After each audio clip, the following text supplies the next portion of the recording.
and welcome back to Fabulous Tuesday. If you have not been following along, this past weekend, Steve and I went to the Calling Dallas for the second calling of the year, I guess. I was going to say a second U.S. calling, but I do think there was one or two back in like the pre-COVID times. I like to consider this the first real calling. Because we were there. Because it's limited. And limited I see. is where the skilled players play, and constructed is where the clever players play. Go on. Therefore, this was actually the event most indicative of player skill by a long shot. Well, this is the event where poor deck choices can't weigh you down. Yeah. They can still technically. You can get out of your way. You can pick the wrong deck in sealed. But no, so the format was 7 rounds of sealed, cut to top 64, draft, play 3 rounds. After 10 rounds, cut to top 32, come back day 2, draft again, play 3 rounds. After that, cut to top 8, draft, boom, that's finals. Crazy. Yeah, I mean, there's a lot. There's so much in there for you to go all the way on that. It's really impressive to be able to do that, and to be able to do that consistently. You know, like I even we were looking with Brendan, old Arsenal Pass Brendan, at one of the pools, and it was like, man, going 5-2 with that is difficult. Like, because that's the beauty of sealed, right? When you're in the Swiss rounds, like I got a really great sealed deck. I had nothing but heat in my sealed deck, which helped me out a lot. But you have to be a caliber of player that can take what can be a very bad sealed deck, still squeak out enough wins to then get to the point where you get to the driver's seat on the draft. So people able to do that are very impressive. Yeah, that's awesome. Yeah. Hey, this is cool. Alan saying a familiar face. I believe we played in round 7 of the main event in Dallas, Zach. Went to look up the skirmish event you invited me to here in Tulsa and found a lot of awesome content. Well, welcome. Happy to have you here. That was a great game. He was, if I remember correctly, came from Magic. Oh, I forgot to take this lens cap off. Oh, thanks. And very new to the game, but incredibly good. It was impressive, actually. Like, there's some good players out there, man. Yeah, it was good. People get good at this stuff. What up, Drayton? Say my brain still hurts from drafting. Drayton, also, top 8, right? Huge shout to you, Drayton. Drayton was crushing. Drayton's a regional, I would say, local player. Used to be a local to the store. Was a Tulsa player for a while now in OKC, right, Drayton? I think you're in OKC. Edmond, OKC. You know, the mass that is that side of the state. Drayton crushed. I mean, he did phenomenal. We met in the first round of the top 64 draft, and my deck went crazier than it has any right to go. That draft deck, all of the best cards that I drafted were in my first 3 hands, and the heat was there. But then otherwise, just the next 2 games, it was not. So Drayton saw the right side of that deck. You dunked on Drayton in that game? I dunked on Drayton in the first game. But he would later go on to well outcompete me, get to the top 8, and then do that draft. And did you get to the top 4? I think he made it to the top 4. I think he made it to the top 4. That is just incredible. I'm just so amped about that. Happy to see that. So always good when Eric Wainwright, another regional / local player for us, comes over, has done almost only Magic Limited for many, many years. I talked to him in the car on the way home. He was a Destiny Limited monster. Yep. He is a limited monster, but he did a lot of like Magic draft events online, which they've got that down to a science now, apparently, man. So you can actually do a draft where the machine, the AI, is picking up any number of seats that are not taken. So like you can go into a draft with 3 people and still get an 8 shot. You can draft the cards and then go to the next one, That's helpful for testing. So he does that all the time. So like his drafting skills are super high. He ended up at like 14th, I think. He just missed top 8 as well. He was, I think, 31st going into top 32. Yeah. Brendan gets the top 8, and you know. Let's see who else is worth mentioning. Carries on. So Namp, who won the whole thing, gets a crazy. He's the only person playing Guardian in the top 8. Come on. I mean, that's the whole draft table decided to lose. If we look at the ProQuest from New Zealand, or maybe it wasn't the ProQuest, maybe it was just a calling, the most recent one where it was the light and shadow stuff. Mm-hmm. The shadow players were there were 2 shadow players, one on Leviathan, one on Chain, and like when you're in a draft of 8 people and you're the only person on one character, it's crazy. You can pick all the like if you're shadow, you get half the shadow cards. Mm-hmm. And then you're going to get all the class cards because no one's going to pick cards they can't play unless it's like the end. There's nothing playable. So they'll pick the best card. 100%. And in draft, as an idea is such a skill set already, and then knowledge of the set on top of knowledge of drafting as a concept, as a skill set. Those two things combined, like practice, it's practice, guys. It's just a lot of practice. Yeah. That's it. Well, I mean, that's not it, but like that is most of it. I also love this from Brendan in the chat. He says, here I was trying to enjoy my afternoon, and then Steven burns me. I'm just ready to go. So, I can only do that because, I'm punching up to Brendan. This is the political process as well. Yeah, he's like higher than you. Like he's doing better at you. Like at these he events. ends up in the top 8, and then I'm taking shots at him. Yeah. Which it's is the same reason I can take shots at you. It's so fun to do that. Yes, and I recognize that comment. I appreciate that as well. But yeah, no, the rivalry with Brendan is one of my absolute favorite things about the community so far. Yeah. That we're starting to establish. Is it as good as the rivalry between Brendan and being on stream? Yeah, right. It's a good question. Now, I will say I'm currently now 0-2 on stream as well. You guys have you know what? You could start a club. We could start a club. don't put us on camera, please. But no, like getting to the top 8, top 4 of any kind of this event, it's just insane. Like the amount of fab you have to play, the amount of knowledge you have to have, the things that have to come together from your card pools as well. But you're talking about NAM in the final draft. It's like, I ran into this too, right? So I'm an inexperienced drafter. We all knew that going in. We did a couple on Friday. Yeah, and it's like, okay, I kind of get the idea here. Didn't do draft and spoils or anything like that. I really was just focused on limited in those games. The one time I drafted spoils was we both made that top 8 at Gen Con, and then we both proceeded to get totally dunked on. Just bodied. Yeah, it wasn't even close. But my first draft, so going in going 7-0 in the sealed, playing a really good Briar deck, I'm going into draft knowing that I'm not good at drafting. Which, of course, Brendan would say is a psychological problem. You know, you're not supposed to go in thinking you're going to lose, because then that is one way to lose. Yeah, you have to envision things and all of that stuff. But I was very real with myself that okay, this is very good. So I think you have a tendency to then try to play things safe. And in draft, I think it gets really difficult when you think maybe I should be pivoting to a new hero here, to actually make that call when there's so much pressure and so much on the line. Because you see the Lexi cards come through. I see it. I know that I'm overly exposed to want to draft Lexi. I'm overly exposed to want to play Lexi and sealed. So I'm fighting those urges, but then you can also overfight, right? Where drafting Lexi was actually the right choice in that first draft, but I just stuck to Briar because like I knew it was at least going to be mediocre. Yeah. And if I switch to Lexi and it's wrong, like I don't have the confidence to really confidently go into that decision, right? There's a lot of strategy to that choice though, because like from my experience, it's really easy for people to draft poorly. In sealed, a good player playing sealed, it's hard to mess up. Like you can make some deck building choices, but like you'll probably make the right deck building choices given the pool you have, and that's your decision point, right? Like you can only go so far, but like sometimes you draft and you end up with 5 baubles in your deck.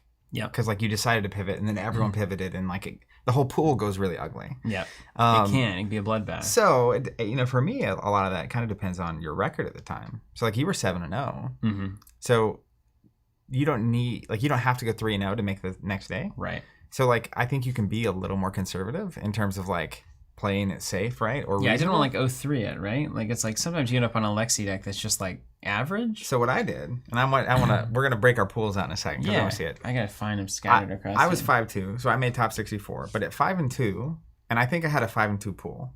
And the decision that we look at my seal pool in a second, that I want to go over is whether or not I should have gone old him. I sat there for a long time looking at my pool. And it was probably the worst scenario because like the Briar wasn't overtly this is what you should pick. Yeah. But it was good enough. But then old him was like probably a little better than average. Yeah. But like not obvious. We should totally look at it. Yeah. I can't wait. But in the draft I was 5-2. So I knew if I actually want to win this event, I need to go like 3-0. Like yeah. Or at least 2-1, and the 1 needs to be at the end. Yeah. Yeah. So what happened to me in the draft? But that's the same kind of confidence thing, right? Like I'm talking about with the draft too, is like you're pulled in one direction, but when you have such a strong presence like Briar in this kind of a metagame, it's like, but I'm pretty sure I could probably just win enough with Briar here. Like you don't want to make the wrong call when you're at that high level event. And so you have a lot of like tension there. And I think the difference between 7-0 and 5-2 is really relevant. Like if I was 7-0, I would be way more inclined to either just go basic old him or Briar. Yeah. Because Lexi can go wrong. I did both of those. Both of those drafts. Top 32 and 64 was Briar and then Oldham. And you almost made it. Drafted that Winner's Whale first pick. Yeah, so hard. We need to talk about that. That's hard to deny. Talk about that. But in my first draft, I picked up some incredible lightning cards early. Mm-hmm. No one was grabbing lightning, right? Everyone grabs Earth. That's not even possible. I can't even imagine. I literally pick 3 was a red weave lightning, which I value exceptionally high. Pick 4 was a red electrify. Oof. And I was just picking up the goods. Yeah. Pick 5, I got past a honing hood. Mm-hmm. And I was like, I see what's going on. Mm-hmm. Like people are grabbing the Earth cards, and then they're going to be scooping up Briar and Oldham. I'll scoop the late game lightning cards too. Literally that morning I said, I can't imagine the situation that would arise that would get me to go Lexi. Because like I'm just super uncomfortable with that hero. But at that point, I made the decision to pivot. Yeah. I'm not even pivot. I had left myself open. Yeah. But it was like, if you're passing me a honing hood. You committed to Lexi at that point. And then the next card I got past was, what's the majestic 0 for 3 pump? Seek and Destroy? Nope. It's her specialization. Fulminate, lightning. If you fuse. I got it right here. It's not the lightning. She has a pump? Yeah. I kind of cast off Ranger and didn't look back, to be honest with you. Ice Storm? Oh, right. Ice Storm. Yeah. +3, and then it's an awesome. It's a +3. You don't even have to fuse it to get the bonus, right? Right. Yeah. And then if you fuse it, it's actually, it adds. When this would hit, deal a separate instance of damage. Yeah. And every damage that attack does, they create a frostbite token. It's so good, yeah. It's so I got past that. Yeah. And then you'll never believe what I got past next. Mark of Lightning. No way. Like 7 picks deep. You've got to be so happy at that point. I was feeling great, right? So I keep getting. So what draft is this? That was the top 64 draft. It's a 64 draft. Mm-hmm. Okay, right on. Mm-hmm. And your record's 5-2? Mm-hmm. Okay. So I'm like, I need to at least win the first 2. And like, they're just, it's, what I eventually learned is there were 6 Briars at my table. Mm-hmm. Which is crazy. It's common. Yeah. Common. There was one guy going Guardian, and obviously I think he had a good time. He had the goods. But the travesty of my story is that first round, get paired against Oldham. You're just going to get fatigued, aren't you? Which is unlikely. Yeah. Right? There's a lot of Briars in my this pool. is the story of my top 32 draft, too. I have a lot to say about that. And then, so I'm going, I have this ridiculous turn. Like, I used the Honing Hood. I got to put the Electrify down in Arsenal, which let me draw a card, and my next deck has Go Again. And I played a big attack out of hand, and I loaded the arrow and had the hit effect, and it was like... Dude, this is high-flying Ranger stuff right here. It was the turn. Great ideas. Got him down to 3, right? And I know I have Electrify, and I'm at like 12 or 13. So I'm feeling great. Yeah. Then I know I have 2 more Electrifies coming. It's like, let's go. First Electrify comes, I send a 6 damage Dominate arrow, 6 defense reaction. Turn 10. Whatever that is, Boom. right? Second one comes, I'm like, all right, this is it. I have a 6 or 7 damage attack. I didn't have Plume. Did he, though? That Summerwood Shelter Plume is like the thing of nightmares for me. No. But send the attack, I'm like, oh, game's on the line, let's go. I think it was actually at 8. I think I drew a 3 pump, or something like that. I think it was a 2 maybe. Anyways, so he does the defense reaction to defuse it as +2. Yeah, bad enough. Yeah. So he covers it up. Mm-hmm. This is bad. Same turn, plays 2 Rejuvenates as an instant. Goes up to 9. And there's like 2 minutes in time left. Oh, no.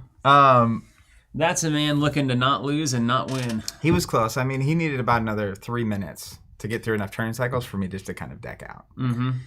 But, finish the game as a draw. It's just horrible. At that point, you're done. We both had really bad draws, and I didn't appreciate how bad yours was either. It was getting essentially knocked out to a draw is, I would rather there's a lot of opinions about this. But, yeah, so what, do you just not block and let him have the win? Well, that really wasn't possible. It wasn't like that overt whenever the end of the game came around? I think I had too much health for him to even, unless he played a giant attack. But more importantly, it's like, I feel like instead of draws, there could be tiebreakers. Because a draw is worse than a loss, except for your ELO. Mm-hmm. That's the only reason a draw is better. But like from a tournament perspective, I think part of why you do it that way is that makes that last round of Swiss, round 7, if you could just draw and it was better than a loss, there's going to be so many intentional draws. And I've seen that before. It's a thing. But having a tiebreaker that determines who wins that game is something I would way rather have, even though I know when there's weird tiebreakers, like who has the most health at the end, it puts a weird value on the ability to gain health. Because that's not what the game is designed. The algorithm isn't designed to function that way. Yeah. So you anytime, man. What was that weird one? We saw a game implement some strange rules. It was in Netrunner. Remember the old Netrunner rules? Where it was whoever had scored the most points by the end of the time was the winner of the match or something weird. And so it encouraged you to, like, if you were in control as the runner, if you were like, because you played two, you played the runner and the corp, and it was like 30 minutes each. And it was like, if you 7-0, then they have to come back and 7-0 you to tie it. Yeah.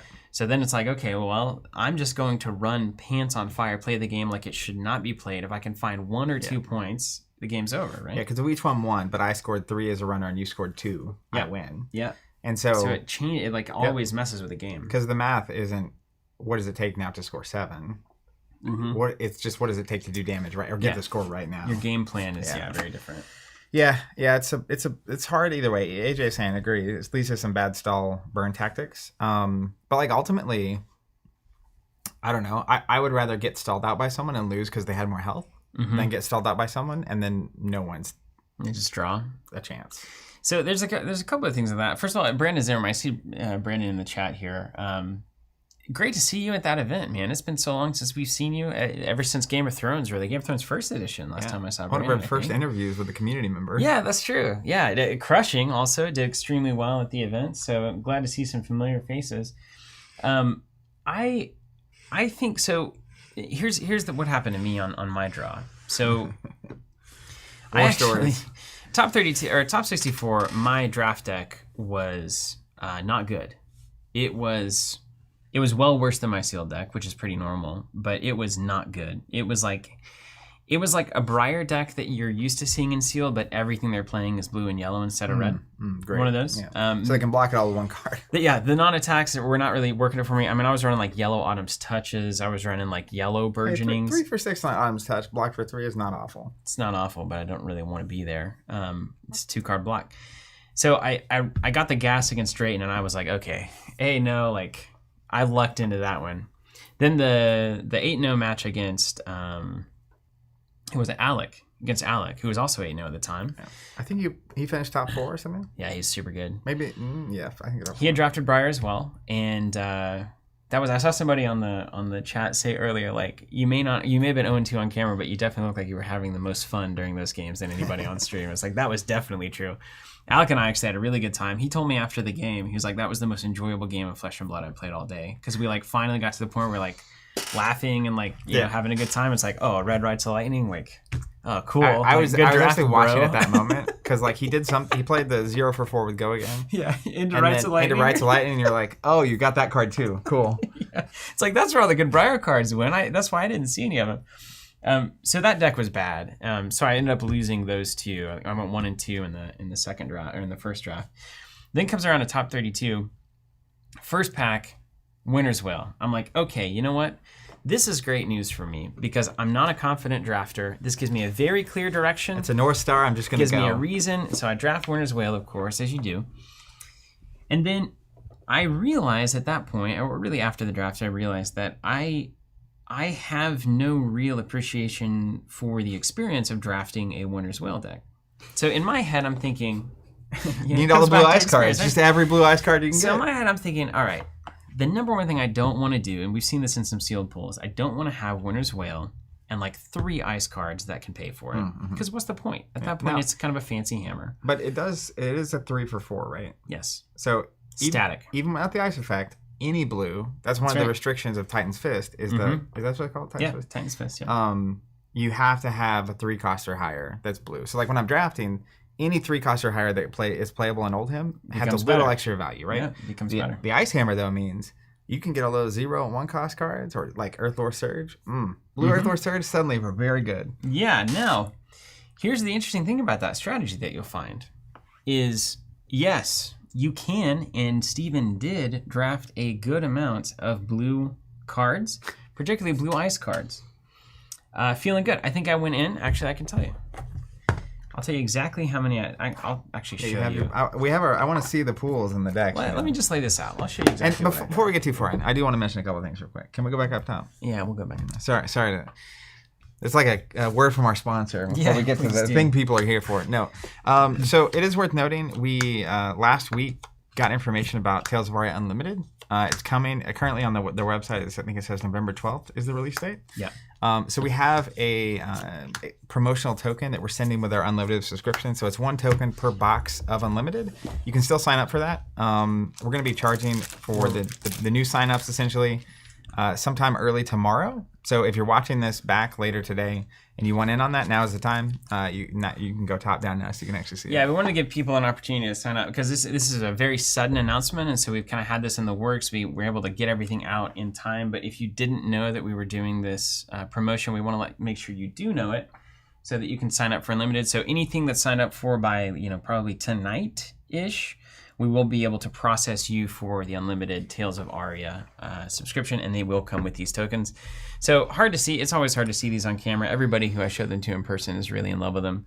They've got a kind of a gold-green, shiny metallic paint on a nice purple acrylic, inspired by a lot of the Aria theme and the Aria colors that we found throughout the set. One of these tokens is shipped per booster box in your sub, so like the normal amount is people have 3 or 4 booster boxes in their unlimited sub. They get 3 to 4 resource tokens, a fine amount, the perfect amount of resource tokens to use throughout a game of Flesh and Blood. So that is available. If you want to sign up unlimited subs, you can do that right now until the morning. And then the other, not bookkeeping, something to get out of the way. Housekeeping thing to get out of the way. We sent out a text via our community platform. We posted in our Discord channel, and I think you sent an email. I sent an email as well, yeah. We essentially had some Monarch First Edition left over from like failed subscription charges and returns and like stuff getting sent back or whatever. So we've listed those on the website. They are we're selling it by the case, and it is under market prices, just like the going rate that you see on like TCG Player and eBay and stuff. It's limit 1 per customer, but you can find those on the website, and we will those will be there till they're gone, and then they won't be. Yep. And then we'll be off to the races. That's the last of it. We're just ready to move the rest of that stuff out. You will just be blown away by how good this Guardian deck is. I mean, I already like what I'm seeing. Right? It's insane. And that's why it's such a sad story. And this was your draft deck. Yeah, this is my draft in the top 32. I'm gonna lay this out fully. What game next? And I had so many people asking me about my tokens last week, and they were great to use. Also, last week we launched those Majestic tokens and boards, and I just want to say, everyone out there who bought them, thank you so much. The response to it has been insane. Yeah, it's been so good. We made a lot up front, and we're almost out. So we'll be keeping those in stock as well as we can. But everyone that has been getting those and commenting on them and whatnot, really appreciate you ordering from us and the kind words. If you are using them and you dig them, would love to see reviews come through on the website for those products, so other people considering it can see what actual people using it have to say and not just what we're saying. David's saying, did you guys already talk about the fab news of No More Crucible? Have we streamed since then? Yeah.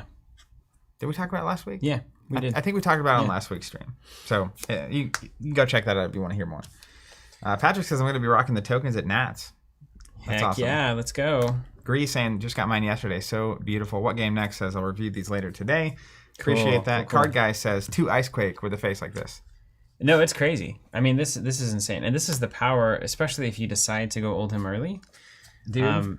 You pull. I mean, at Sealed Saturday, in the top 8 draft, first at pack, I opened that ice chest, Heart of Ice. Mm-hmm. And at that moment, I decided I'm going to play Old Him. And I had a rocking deck. It's great, man. Crazy when you go that focused early. It's just early fundies, right? It's just fundies. Thanks, Alex. Also, good to see you too, Jim. Yeah, it's just like, it's crazy. But it's risky. It's risky, except for, here's what I want to talk about Tales generally in the limited format. If we're talking about Sealed, that's one thing. We'll come back to that in a second. But draft specifically, I think this is a phenomenal draft set. The way the talent works in Elemental and the way each hero has 2 shared with one of the other ones. Yeah, it's terrifying, you know? But like general tendencies of players, I think a lot of people play a good amount of Sealed. And so they naturally, it seems like Briar is stronger. And I think in Sealed she is. She's naturally very consistently doing unpreventable things. She's very good. If you have any of her cards, right? But in draft particular, I think each hero has a couple strategies to pursue and like can be very strong against the other heroes, like we'll see here.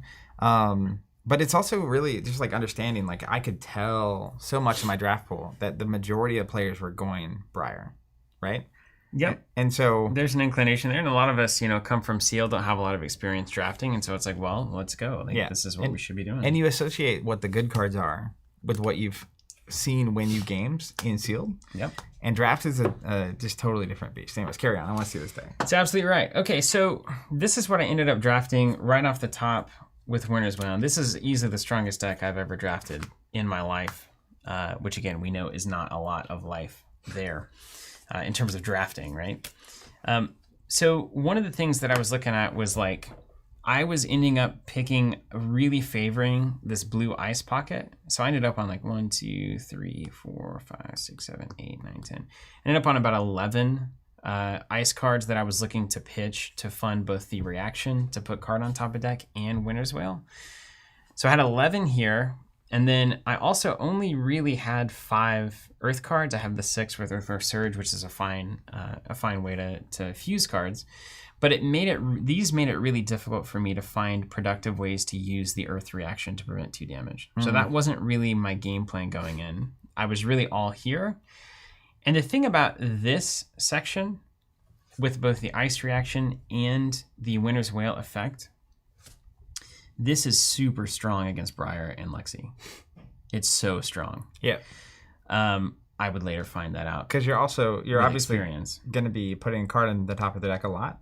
Yeah, that last card that's relevant for them. And then the Winner's Whale is particularly annoying for both of them. Like, they don't want to block with 2 cards. Yeah. And if they don't, they're going to get the penalty anyway. Yeah. So you're going to make them take probably a lot of suboptimal turns. That's right.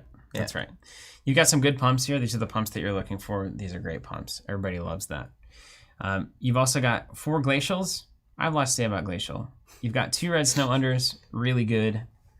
You've got these really bad defense reactions, but I kind of scooped them when it wasn't really a critical pick. It was like kind of into the pack. I like the defense reactions. I just needed something. I'm not going to get blown out by a Dominate Lexi or Dominate Oldhim. Like, I just would refuse, where it's like is somebody coming in with Glacial 10? It's like, I can just keep that in it was really about Lexi. Yeah. It's like, I've seen Lexi decks those that dominate me with can draft hard, and then they come in and they do 8+ damage, and you have no ability to prevent it. So what I noticed was, like, as things were coming around to me, Earth cards, almost non-existent. I grabbed what I could. And then ice cards, I kind of over-prioritized up front, thinking that I didn't want them all to get scooped by the time they came back around and wheel them, as the players say. What you'll find out, though, is that a lot of people don't draft the ice cards. I would have found that out if it weren't me drafting them. So I ended up with not... I bet some of these you could have picked up on the wheel. Oh, 100%. Yeah. In fact, one of them I sent just to see. I think it was this Blue Frostfang. And it came right back. It came right back. And I was like, I wasted 6 picks on stuff that nobody wanted anyway. But I didn't want to get caught with my pants down. So, like, again, inexperience is where this comes in, right? It's interesting, though, right? So, like, if you pick an Earth card there, even a mediumly good Earth card, the odds of the Earth card going are high. Yep. Someone is going to be on Earth down the line. But, like, Blue Frostfang to me is the only person that really cares There's about only that. one. It's this guy. Is Guardian, but even more importantly, specifically a blue mediocre card is a Winner's Whale card. Right. And no one else at your table is going to have Winner's Whale. It's just not going to happen. Probably true, but like there's also people who are drafting. They're going to want Blizzard too. They're going to want to fuse ice, right? Like there's people who are going to pick this up on the way through. So like some of these disappeared. Like there was a few that came around. I had 2 ice cards in the pack. I drafted one. The other one was gone by the time it got around to me. But like obviously, I don't know what your math feels like, but you could have probably had a handful less ice cards and been fine. So that's what I want to talk about. So my experience with this was, first of all, I got paired with the other Oldhim in the draft. That's just the worst. Yeah. The worst matchup conceivable for this deck is going into Oldhim, who scooped the Earth section of this rather than the Ice section. Yeah. That's exactly what happened, right? So the general math on that matchup, and I'm going into it again, I don't have as much experience as I should. It's hard to get draft experience. I know that we're both on 4-hammer, right? So like that's happening. I'm finding out within the first turn or two, heavy earth. Had tons of earth cards, right? See the earth surges and those kinds of things. You can block your hammer with 1 card in a pitch. That's right. So what I know, after literally seeing that once, I'm like, okay, wait a minute. Now you should be thinking about this before you sit down and play, but I'm having a good time. They're losing 1 card to block the hammer, and you're losing 2 cards to full block the hammer. So that's not a good exchange for you, right? Mm-hmm. Winter's Wail effect isn't ever going to hit. The earth cards are going to keep cycling. So that's a problem. So then it's like, okay, well, what's my out here? Because I know that the long game is going to favor Tarek because he's got earth cards that are recurring that defense, that damage prevention forever, and I don't have that. So I've got to start adapting to what my out is here. Winter's Bite does almost nothing against Oldhim. Complete waste of time. Blue Chill to the Bone. It's like, okay, I'll pay. It doesn't matter. Blizzard does absolutely nothing against Oldhim. Polar Blast is fine. This is actually more relevant in that matchup, but they pay it. Blue Winter's Grass is a great card. You love that card. Blue Frostfang, you're just there for the hammer. So so much of this is just powering a hammer that's doing nothing. Yep. In that match. I totally agree. But Blizzard is like game bending against Briar and Lexi, but particularly Briar. Just give me either of those matchups, please. Yeah. Which I did get after this first game. Yeah. So basically the story of that game is I'm starting to try to figure out what does my win condition look like. And it's hard to find it. And I eventually land on, okay, I've got to land probably 3 to 4 Glacial Footsteps this game with Dominate. Like, I've got to find a turn where he's swinging the hammer for 4. I take 4. I swing back for 10. Dominate. He takes 7. I do that 3 to 4 times over the course of the game. He probably only takes 5. Yes. But 4 times over the course of the game. You got 4 footsteps. I've got 4 got footsteps. Some pumps. I've got some pumps. You can't really pump the, but you could also pull off the Weave Ice into an attack for Dominate. So I'm looking Weave Ice, Snow Under can also be a potential finisher there. So that seems okay. But then there's really, against good players, right? The ability to have a 4-card hand that turns into a Dominating Glacial Footsteps that does more than you just took, almost impossible, right? So he sends an Autumn's Touch for 7. Do I take 7 and send back a 10 Dominate? No. Like, that's crazy. You're never going to win doing that. But if I don't do that, he takes almost nothing on the response, and we go back to the turn cycle. You're almost going to have a turn where they just swing the hammer. And, like, that's sitting in Arsenal. Which does happen. You take the 4, and then you send the 12 back with whatever it looks like. That kind of becomes the game plan. But it's too late by the time that game plan is in effect. One thing, just looking at your pool, that would make a lot of sense to me is those emerging avalanches are way more interesting into that matchup. Way more. Because you have the blues to make it cost +1, right? So his defense reaction is actually going to cost 4 if he wants to do it on your turn. But most importantly, it's a pump that floats into next round so that you can actually reasonably have a pumped like Glacial Footsteps without having some weird string of cards have to show up. Not putting these in that matchup was entirely wrong. Completely. Not putting probably all of these in that matchup, also probably entirely wrong. So Yellow Entangle, Blue Entangle, and Blue Thump. He came in with 34 cards. I came in with 31. Mm-hmm. I could have come in with 37. Just because those are fundamentally fine cards. They're fundamentally and fine your ratios cards. are high enough that, like, on ice particularly. Yeah. So going back, I can actually maybe play a long game against that if I bring in the emerging avalanches and am able to launch big attacks that are actually able to pull cards out of hand that get around the earth reaction, go above it rather. So this would have given me a much better chance of success in that matchup, but I felt like that was the one match that I was just so unhappy to see. I was just like, this deck. I was thinking Briar and Lexi the whole time I was drafting. I didn't even think about Oldhim. Yeah, no, I think Oldhim is sneaky good for just that reason. Like, you can draft, I think he's probably the easiest hero to draft a really good deck for. Yeah. And it's helped along by the fact that he's the second pick a lot of times. And if you're good at Lexi, that's the problem I have. I just feel like I'm bad at Lexi. Even if I am the only person at the table drafting Lexi, it's going to be rough. Yeah. But it's curious to me because obviously if you think about something like the national championship in a couple weeks, my expectation is that a lot of people are going to be really good at drafting by then. And so, like, I'm curious, do the pools continue skewing Briar or not? Mm-hmm. Or, like, do people start figuring out, like, oh, everyone's passing the stuff. I think it becomes a 2-3-3. I think most of your draft pods will be a 2-3-3. Yeah, especially if you're at a level of players that have enough experience, because like a lot of times you're not drafting things you're less familiar with because you don't have the experience of drafting.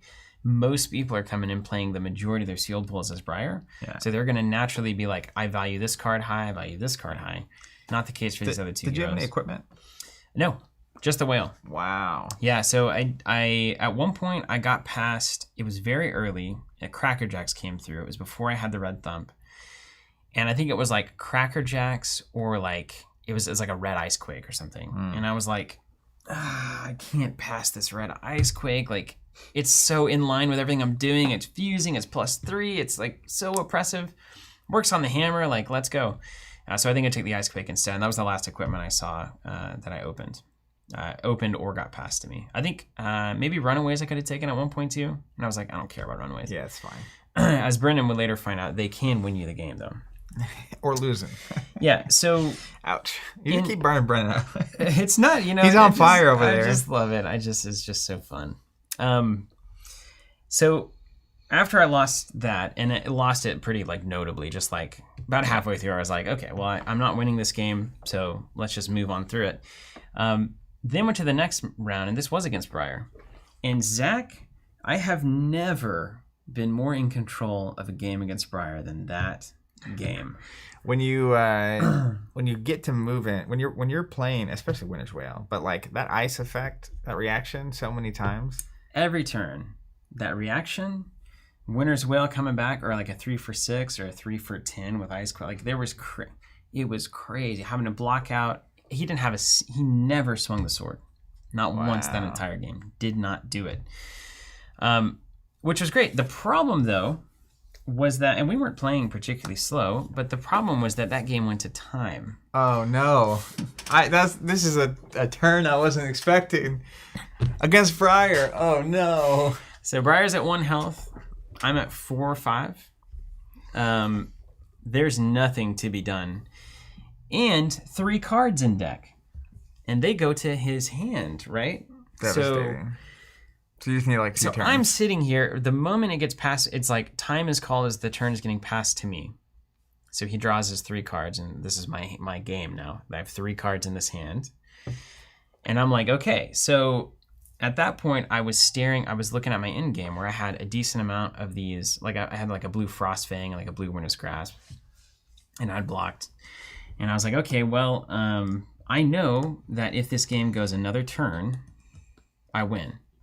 He's like, Winter's Whale, he's got to block 2. He comes back to me, he does nothing. Winter's Whale, he can only block 3 and it takes 1 damage, right?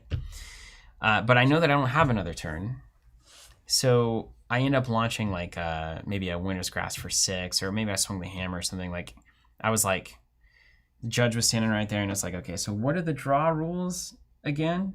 And it's like, and they're like really touchy about not talking about it at all. They're like, oh, you don't want to get DQ'd, like you can't say anything about it. And I was like, okay. I just want to understand how this works. I just trying to understand, like, because we both know, I think, at least I know, I think there's a lot of players that are coming from Magic and they know that they're supposed to take a draw because that's the way the rules work. It works in your favor in Magic. Yeah. So like in a lot of game systems, even all the FFG games, a draw was actually better than a loss, which is why people would intentionally draw. Right. Because a 5-1-1 was ahead of a 5-2. But in Fab, a 5-2 is way ahead of a 5-1-1. Yeah, for sure. So I'm just like, all right, if this is a draw, neither of us are getting to the top 8.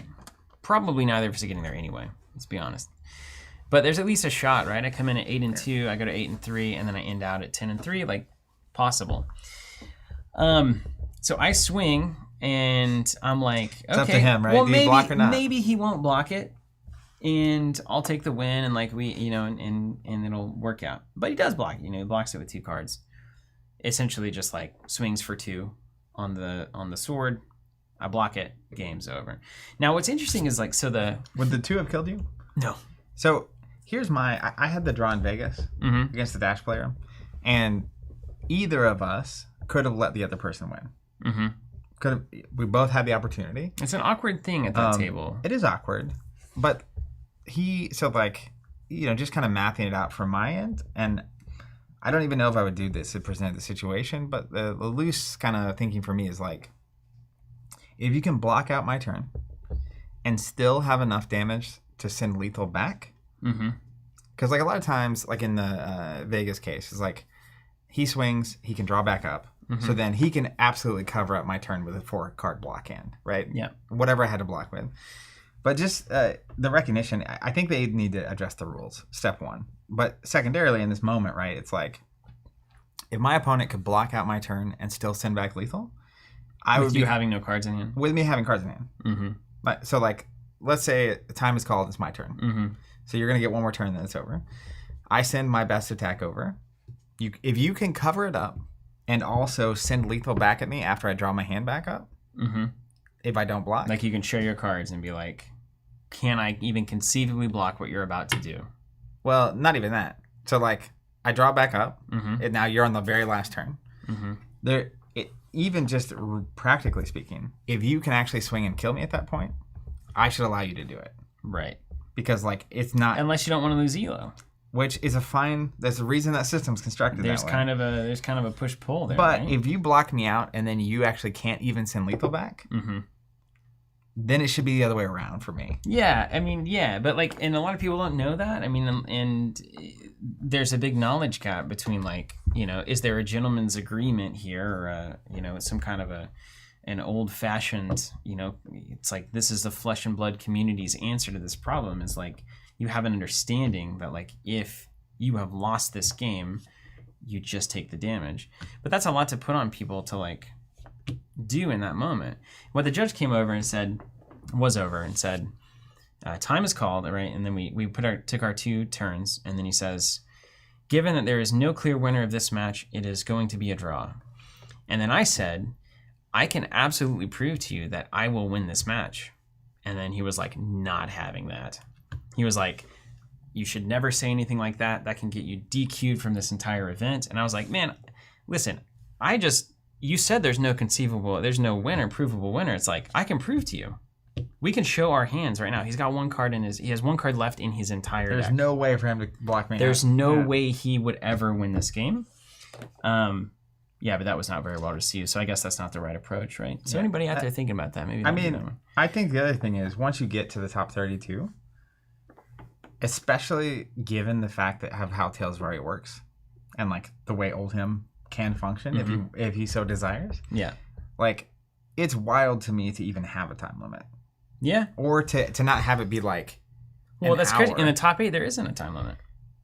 That's right. That's exactly why they do that, right? Right. And like, they don't want to extend the time it might take to finish the top 32 too long, but it's 3 games. Right. So like an hour each is not crazy. You could do 45 to an hour. That's right? What Constructed does. You could finish all of these. I mean, all of these Oldhim games that are going by like 3 to 4 turns. Even my draw that knocked me out, I would much rather, you know, we're playing the game out. The judge is standing right there, and it's like, I send my best attack over, my opponent blocks it, and then like, they can't send lethal back at me. And I would way rather have had 15 more minutes to finish the game. They would have fatigued me.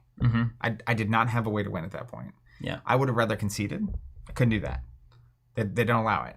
So like, that's why when my math earlier, when I was saying, if you can block out and then send lethal back, yeah, I'm fine not to block. Yeah, and I don't even know if not blocking is allowed. Like, it is.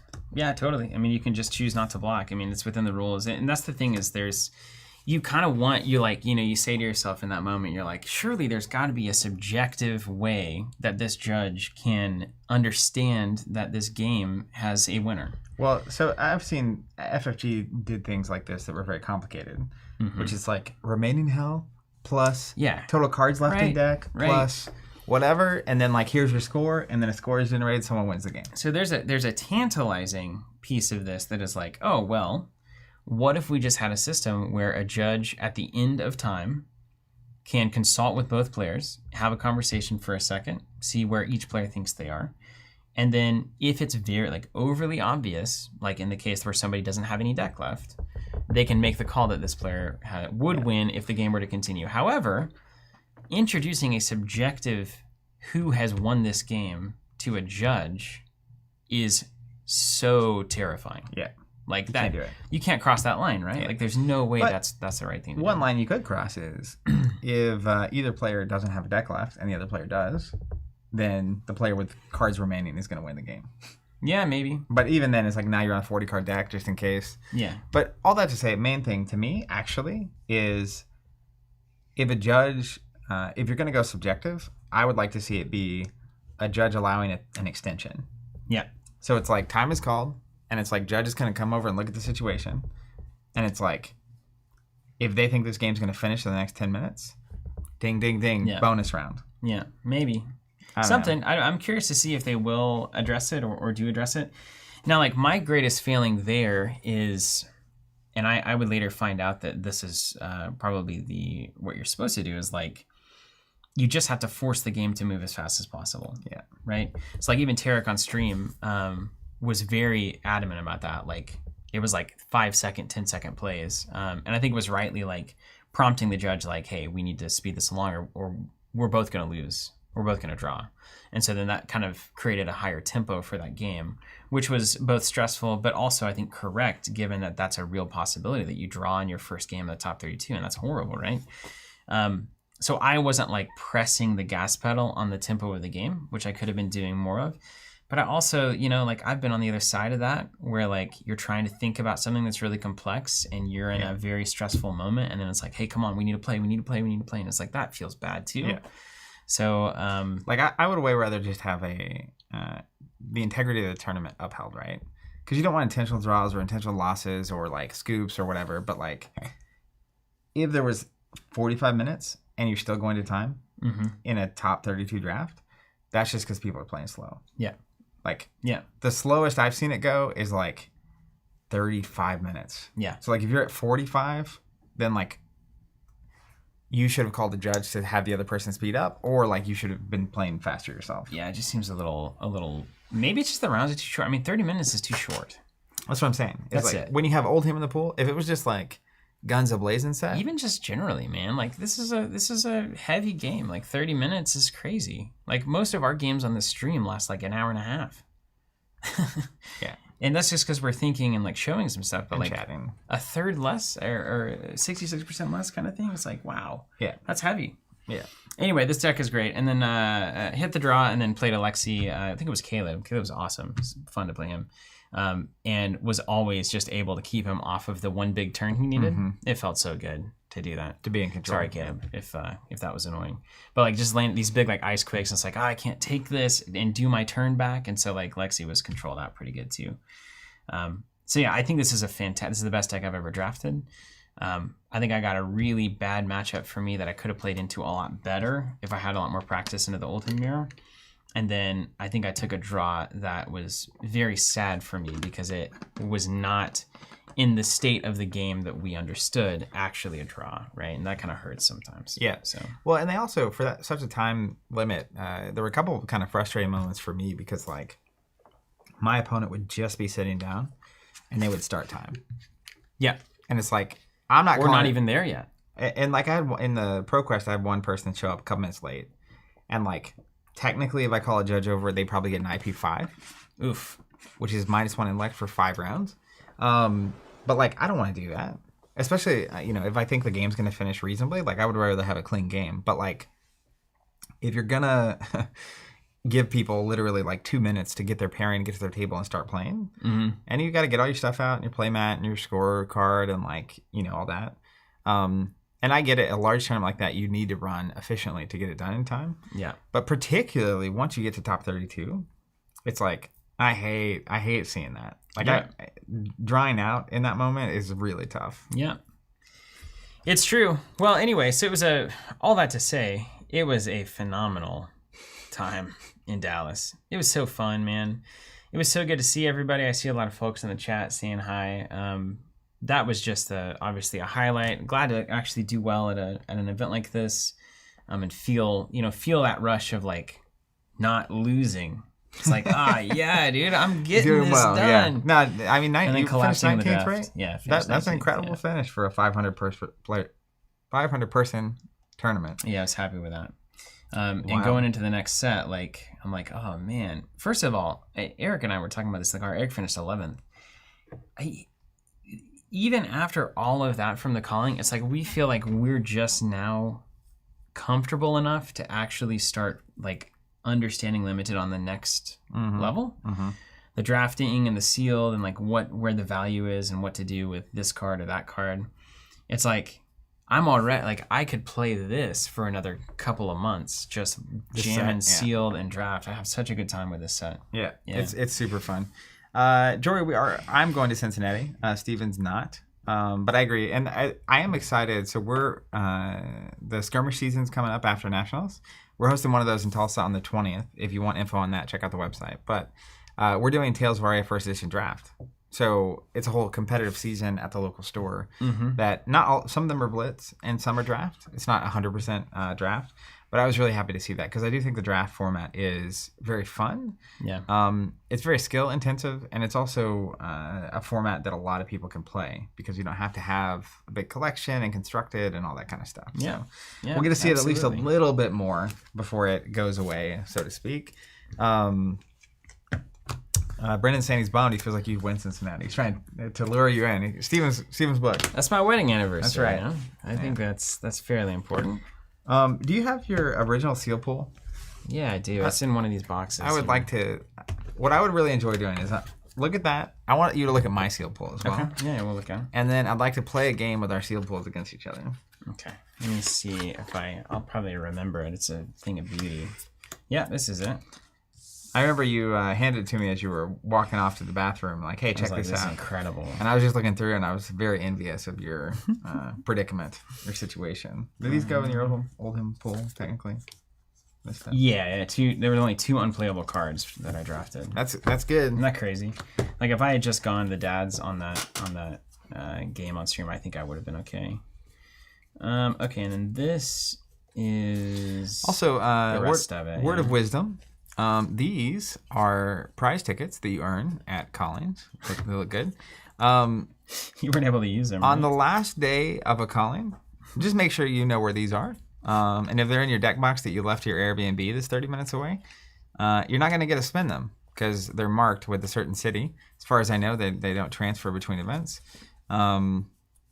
Yeah, my brother Tim showed up with a box of Arcane Rising. I was like, "How'd you get that?" He's like, "Oh, I cashed in my prize tickets." I was like, "Dang it. Shoot." Dang it. Oh.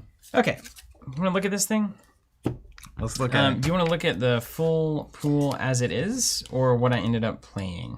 That's up to you. Were you even considering the other two?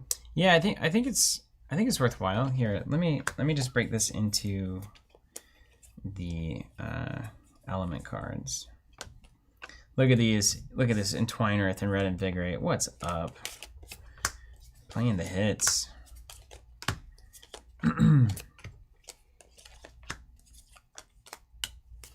This is your seal pool. Yep. That is a lot of lightning, my friend. Yep.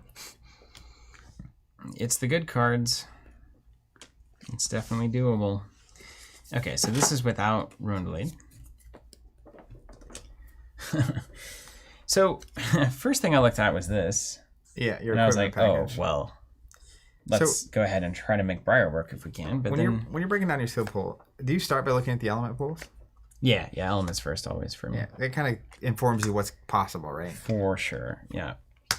Red Burgeoning, MVP. Yeah. Red Burgeoning, we got Red Break Grounds as well. Just some really good Earth attacks. Just fundies. So that immediately to me is like, obviously Briar and Oldham can play these cards, but like both of those decks, if you can just have enough fundamentally good attacks, can be very good. You're not passing on a Red Weave Earth and Red Earth or Surge. Nope. Literally, I see That's not possible. This alone, this section right here, really.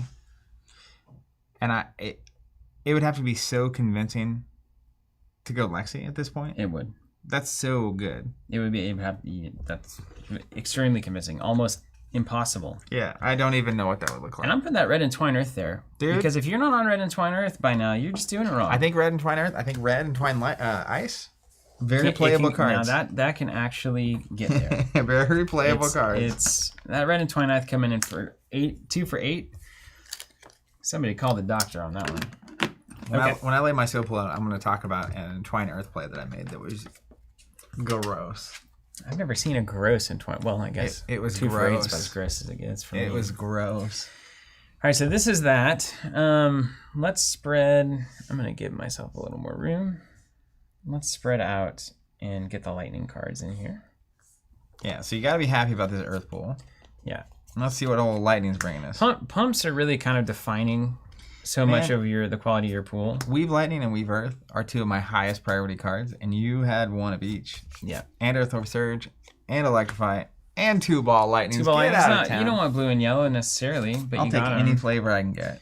We've got red and yellow Heaven's Claws coming in at a 4 for 3 black and a 5 for 3 black. Let's go on that. Yep. We got a yellow Flash. That's the only one you care about. And we got a Shock Striker. Yellow Shock Striker. Yellow attack for 4. Okay, it's fine. I'll take it. This is a good little lightning pool. The notable thing about this collection of cards is that you're at 18 playable cards without your class cards. Yep. Or your elemental cards, besides the Entwine Earth, if you have anything good, like a Red Invigorate. Well, let's take a look at what we do end up having. I've got a couple of Earth cards down here, too, that I ended up not playing. I didn't play Yellow Burgeoning. Mm-hmm. I didn't play Yellow Evergreen. Mm-hmm. Those are technically playable cards. I didn't play Blue Summerwood Shelter. That actually sideboarded in once against Lexi, actually. Just a little anti-dominate. Well, it's just like I've got Plume, right? So I get this on a +2 if they're coming in for 5 with Dominate, which they often do, right? I can block 3 from hand. I can Plume out and Summerwood Shelter to go to 5. Mm-hmm. That can be very relevant. Just being able to remove 4 damage from their game over the course of Lexi dominating is relevant enough for me. Yep, especially when you have something like Electrify threatening. Okay, so now let's see what the ice cards look like. I probably just skipped right over, and to be honest with you, once I saw what I saw. I didn't. I never do. It's Channel Lake Frigid. Hey, that's one of the best cards in the format. It's a good card. Got a yellow Icequake? Why not? Let's get a red Icy Encounter. That's fine. That's not bad. Check this out, though. Lexi says, 3 Polar Blast. What's up? We got a blue Winter's Bite and a blue Winter's Grasp. Yeah, but you have no Weave Ice. No Weave. Which is important. Yeah, it's good. So, like, this is not really anything notable, right? You could send Lexi into this. You've got an Icequake, 3 Polar Blast, 2 Chill to the Bone. That's a fine. You got the blue Winter's Bite. So you could throw this in. You have 6 Ice Go-Agains. You've got the Icequake you can flip up and play. So you've got 7 good. Give them a Frostbite from Arsenal. Play out and still get your turn going. I would probably play this red Icy Encounter, 2 for 6 with an ugly hit effect. It's pretty good. This is fine. This is fine. It's fine. I like a blue ice card that blocks for 3 that also can totally change a game. Blue ice card that blocks for 3 is why you're there. Against Briar, that is shuts. If you have enough ice cards too. Yeah, what I found is like the turn that people were playing this against me, they were doing nothing. Yeah. They would do like Channel Lake Frigid and then like swing. So that's a weapon. Oh, I got you. You know what I mean? They're playing it against you. So like I was like, okay, well now I've got a 5-card hand because you spent so much of your time making this work that I can actually play out what I wanted to do anyway, even with the penalty of this, because you didn't punish me and have to make me block from my hand. Yeah. Okay, this is 2 cards out of hand to do nothing, right? So it's like, I don't know. It never felt strong when I was playing against it, I'll tell you that. Blue Winter's Grasp, it's a blue 3 black, let's play it. And then Amulet of Ice is fine. So this is a playable Lexi pool. Mm-hmm. It's a playable Oldhim pool, but nothing here. Like, there's not a ton of blues. Oldhim, these ice cards don't even work that well for Oldhim. Yeah, they really don't. Like, if I saw a bunch of yellows maybe and a bunch of good earth cards, maybe you could get the double react more often. But anyway, so it's still not bad, though, is the thing. It's a fine ice pool. And your favorite, a red Entwine Ice as well. All right. So if I were looking at those elemental pools, I'm leaning Briar, but also considering Oldhim, depending on the cards you actually have in your pool. So let's look at what we get. We actually could pivot between those two, but then when you see red and yellow Bramble Spark, and it's like, I don't know. It's a good start. That's getting pretty good. Blue Explosive Growth. Listen, it's not the best version of Explosive Growth, but man, it gets the job done. It can do some work. Got a blue Vela, blue Singeing, blue Stir. Okay, lots of blues. Now, that's particularly good because you got the good fundy attacks as well, That's right. So you can pay for the break grounds, you can pay for the Entwine Earth, you can pay for the Autumn's Touch. Burgeoning, same thing. Yep. And then, you got your fine. And you can set up an actually decent Earth or Surge as well, where you're not scraping resources trying to do it. But we also see a red Singeing. You like that? We've got a yellow Arcanic, which is, fine. Yellow Sigil's great little, do I have the 1 damage or not on your turn? Yeah. Also have a red Arcanic Shockwave and a red Vela Flash. Okay, we like to see it. So like, good Bramble Sparks, good Velas. One red is really good. Blue is playable even because like even here, if you're fusing it, you're swinging 3 and then you're swinging that sword for 4. Yeah. So that card is actually just, it doesn't matter what color it is. It's enabling a 4 damage swing. Yeah. Singeing at 4 with the 1 arcane is fantastic. Stir at blue is fine. Like I would send this for 5 often. That's fine. And if you do happen to bramble it, you can send it for 7. Let's go, right? Red Arcanic, yeah, of course. Fuse, do an arcane, do 4. Yellow is fine, and then yellow sigil is great. No problem there. It's basically just blocking for 3 from hand and also doing 1 damage. I also had this red Invigorate that I did end up playing. I like it as a +4 pump. Yeah. So that's our Briar deck that we did end up playing. We played this pool, and the equipment also helps us to make that decision. Yeah. And the second thing we need to look at is, as you said, the Oldhim ideas here. And things I ended up not playing from this, by the way. I played no Rites of Replenishment. You can play the red. I like the red a lot. You can play the yellow, actually. I did. Actually, you can put it in there. I played against only Briars all 7 rounds. Yeah, me too. Isn't that crazy? But I had these ready for the Oldhim Fatigue match where I would actually feel like this coming in, maybe 1 or 2 coming in, would help me put cards on the bottom of my deck, get that last bit of gas that I needed. And it's just a 2 for 6. I also had a Red Inspire Lightning. This was kind of my Oldhim sideboard. I was like, all right, listen, I'm not going to get fatigued. These are going to put threats on the bottom of my deck. And then that Oldhim moment where it's like, he's not doing anything, he's just not dying. Inspire Lightning, can't use the defense reaction. Yeah. Let's go. You're not wrong. Okay. So then I like that. Let's look at Oldhim. Okay, you got the coat. That's helpful. I mean, look at that equipment spread. It's crazy. I was just missing Deep Blue and I would have been living my life. Yeah. But if you have Deep Blue, it basically seals the deal on Briar. Oh, so much. Crazy. Yeah. Okay, then we've got Blue and Bolden. You just take it and throw it. I mean, it's a blue 3. Fine to swing the hammer and block with. The only copy of Embolden I will play in this format is the blue one. Yep, it's a blue 3. And I never actually play it. Okay, let's go Glacials. 3 of them. Okay. Yeah, that's not unappealing. This is less relevant to me than ever. Yeah. I care about this card so much less than I used to whenever I first started cracking packs on this. Mulch, I hate this card. Yeah, cost 4. Can't put it in love Arsenal. It, but I absolutely hate it. Can't put that in Arsenal, man. You can't do any... I mean, like, in tight matches, it just is blocking 3. Now, listen. Is there a world where you're on Earthlore Surge Mulch and you're coming in for 13? Yes. Yeah. It's 2 blues. It's the same thing as Glacial, right? 2 blues coming in for 13, no dominate. It's pretty fine. And you can potentially put a card on the bottom of their deck. I mean, this is a motivating card. I would run this. I think I like that a lot better if you have a handful of like Weave Eyes. Yeah. Like if you can... You could give it dominate. If you can give it dominate. I mean, this is a crazy threat though, right? The problem is though, at 4, you're going to have to pay 2 cards. It's a 4-card hand. And you have to have a blue. So... especially against Briar, there's just never moments where you can take a turn. It's not common. So like it's not common. That's and then on top of that, okay, so maybe we lighten the load a little bit and we say we put this in Arsenal. Take care, Brennan. A 4-cost card in Arsenal is death knell. It will never leave. It's like the Hotel California. That's right. You can check out. But now look at this. Leave. Look at all of this synergy we have with Mulch. 3 Strength of Sequoias because this becomes a 3 attack now. It's begging for a surge. This surge. is begging for constructed. Yeah, right? tectonic plating. It's just begging for constructed. And then we get 2 thumps. No Cracker Jacks. No Cracker Jacks. And a red turn timber. Which can be relevant. That's what cost me a game. Fine Oldhim pool. Now, what I'm really looking for in Oldhim is these red entangles. Mm-hmm. Yes. Give me a 3 for 7 all day that blocks for 3. If you fuse it, it's even better. Like, it's so good. Red Entangle, great. Red Snow Under, great. I love those cards. Thump, again, the 4-cost problem, but you find a way to play it. I think if I'm bringing in Thump, I'm probably bringing in some Avalanche Strength of Sequoia stuff as well. I think Thump is just so much easier to pull off because you don't have to fuse it. Yeah. Like, you just have to play it at a pump. And you don't have to fuse Mulch, right? It's still a 4 for 8. It's fine. But if you do manage to pull off, like Strength of Sequoia Thump Mulch package, this looks kind of fun. If you're like losing, but it's good, right?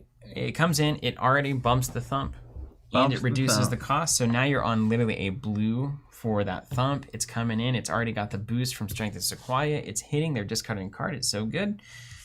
So this is the kind of thing I would like to play more with in like Tales of Aria as we continue to draft it and seal that. Like, this is an interesting thing to me. Is this even worth exploring? Probably not. Like, you're spending your entire turn playing Strength of Sequoia most of the time. Then you have to draw into or have the thump in arsenal, the molten arsenal. It looks great on paper. It's just very difficult. What I'm actually looking for is as many 3-for-7s as possible. Bringing in the Autumn's Touches, the Break Grounds, the Entangles. If I have the Red Snow under here, that looks really good. Red Turn Timber, fantastic against a Dominate Oldhim or a Dominate Lexi deck, which is really where you bring it in most of the time. So this is playable, but I think, looking at the Briar pool and understanding the strength of Briar as a whole, it's hard to pass up this when you've got it. Yeah, definitely. My checks and balances. I want to lay out my pool to see if you agree with me. Yeah. If you agree with my choice. But like if I think Briar is playable, I'm so naturally inclined to play her because of how fundamentally sound her ability is. Yeah. Like, it's that sword. Well, it's the sword and the embodiments, dude. It's crazy. But it's that sword, though. That sword is really good. It's the sword. Yeah. Two unblockable damage is crazy. And 2 separate instances of 2 damage that you have to that's so brutal. Yeah. It's nuts. All right, so there it is. That was a 7-0 sealed deck. So if you pull that, play it, and then you'll be fine. And then that's it. You'll auto win, and we're done. You auto win. You don't even have to think. Yeah. Now I'm excited to show you my pool, because you have no idea how close I was to actually playing Oldhim. And I was like, man, it's so funny. I've been saying forever, there's a playable Briar pool, play that, and then pivot. And then you had a moment where you thought about going against it. Right? I think if I didn't have the Suede Hides and I had like any relevant equipment for Oldhim, I probably would have been convinced. Mark of Lightning is just so good. Yeah. Okay. Ball Lightning, Explosive Growth, Mark of Lightning, those things together do mean things. Just don't even talk about it. Ball Lightning, Explosive Growth, Mark of Light. That triplet is insane. It's crazy. Agreed. Yeah, it's crazy. I pulled that off once. Okay, so my equipment was not terrible. I had a similar Plume Boots moment to you. I didn't have Mark of Lightning, which is a bummer. No, I did have 2 Coat of Frost though, well, just in case. Helpful. I have some amulets too, which we'll come back to later. Gotta love that. Or amulet. And then let me divide these out really quickly. It was tough. I was very conflicted. And we'll go elements first. I think you made the right call, by the way. Obviously, 7-0 doesn't hurt that assumption. Yeah, I think so. I was on fire, man. It was unstoppable. It was just like everything was just working all day. Every hand was great. Every moment I was like, I know exactly what to do. It was a really powerful feeling. That's what you want. That's how my pre-releases felt. Mm-hmm. It's just like, oh, this is clicking, and I'm just more efficient than my opponents at doing the game here. Yeah. And operating said game. Man, yeah, was that a cold foil singeing? Foil, probably. Oh yeah, it doesn't cold foil, does it? Right. It looks cold to me. Okay. So I always start with Earth, because that means I can play Briar or Oldhim.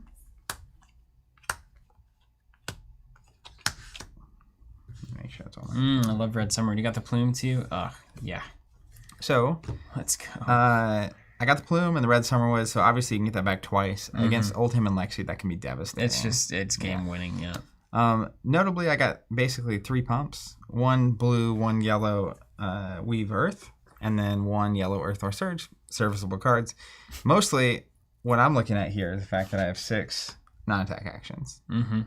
I also have a good number of blues, so like this feels pretty okay for. That's an okay pool there. Briar and Oldhim, right?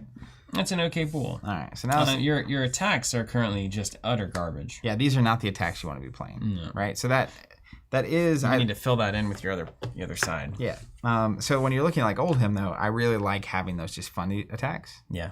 So that's awesome. Drayton, that comment is hilarious. I pulled it off once in quotes. Gives Drayton traumatic flashbacks. Did you have the combo hit against him? I think that was the kind of degenerate stuff that happened once and then never again. It's like only against Drayton. Just that one time. Like lined up perfectly. I had a blue Weave Lightning. Fine. Wow, it's like you got all the good cards in the wrong colors. Blue Flash.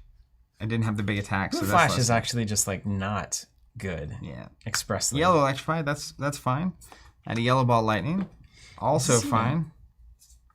That's always relevant in Bri though, I guess. Yeah. Like even like Flash, Autumn's Touch, Sword is fine. As long as you... It does help you swing the sword, right? And it's lightning. In every way, and you can do the... I swear, halfway through that entire tournament, I actually forgot that Embodiment of Lightning even existed. I think I just didn't do it. That's hilarious, ever. Honestly. I just forgot. Just not even there. I just forgot about Embodiment of Lightning. Red Lightning Surge, I like seeing that. Red Shock Striker's fine. Oof, yeah, let's go. And then I got 2 blue Heaven's Claws and 1 blue Shock Striker. So that makes me not inclined to do Lexi. I don't have the Honing Hood either. It's the right cards for Lexi. It's the wrong colors. That's right. All right. Then we get to the more... Every turn is like close to being good. It is very close. I said it was a 5 and 2 pool as soon as I built my deck. Okay. I did get Channel Lake Frigid as well, which is a card I am particularly fond of. I got a yellow Weave Ice. Let me make sure it's not that one in here. Okay. 2 yellow Icy Encounter. Not terrible. Red Chill of the Bone. A red and actually got a yellow Chill of the Bone as well. Red and blue Winter's Bite. Blue Winter's Grasp. I got 1 Polar Blast, yellow, and 1 blue Ice Quake. So blue heavy. Which everything you're doing here. Yeah. So I'm looking at this. You know that's the worst version of the card, right? You know what? That actually makes sense. So that's what I'm looking at my element pool. They're all the best one to me is this Earth pool. Mainly because I'm getting blues and I'm getting pumps. That's a fine, and this is actually extremely relevant. Summerwood Shelter Plume of Overgrowth is actually like up there for me with what you're capable of doing in a game. Yeah. So I'm gonna clear these out now. Before I do clear these out, I want to look at... Your attacks are so bad. Like you have your best attacks in Lightning. Not really. Now here's what I also got that's interesting. So your class cards are gonna have to pull a lot of weight on your quality of attacks. I got 2 red Entwine Earth. Okay, now that gets me somewhere. I got a yellow Entwine Earth. We're pushing it a little bit there. I got a red Entwine Lightning. Okay. So that's a fine thing to do. You're an Entwine man. And then I got yellow Entwine Ice, not that good. Yeah. Yellow Rejuvenate, not playing it. Yeah. Yellow Invigorate, fine. Maybe. It's the last card in the deck every time. 30th card. Then I got a foil Exposed to the Elements, which is... not really very relevant, is it? No. You know, I haven't even read that card properly. Do you get to blow up equipment with it? Yeah, you can. That's basically... Because the first piece doesn't matter. It's just the second part of the fusion that matters. Yeah. So, like... like blowing up a Mark of Lightning or something is pretty good, but it costs 2? Gross.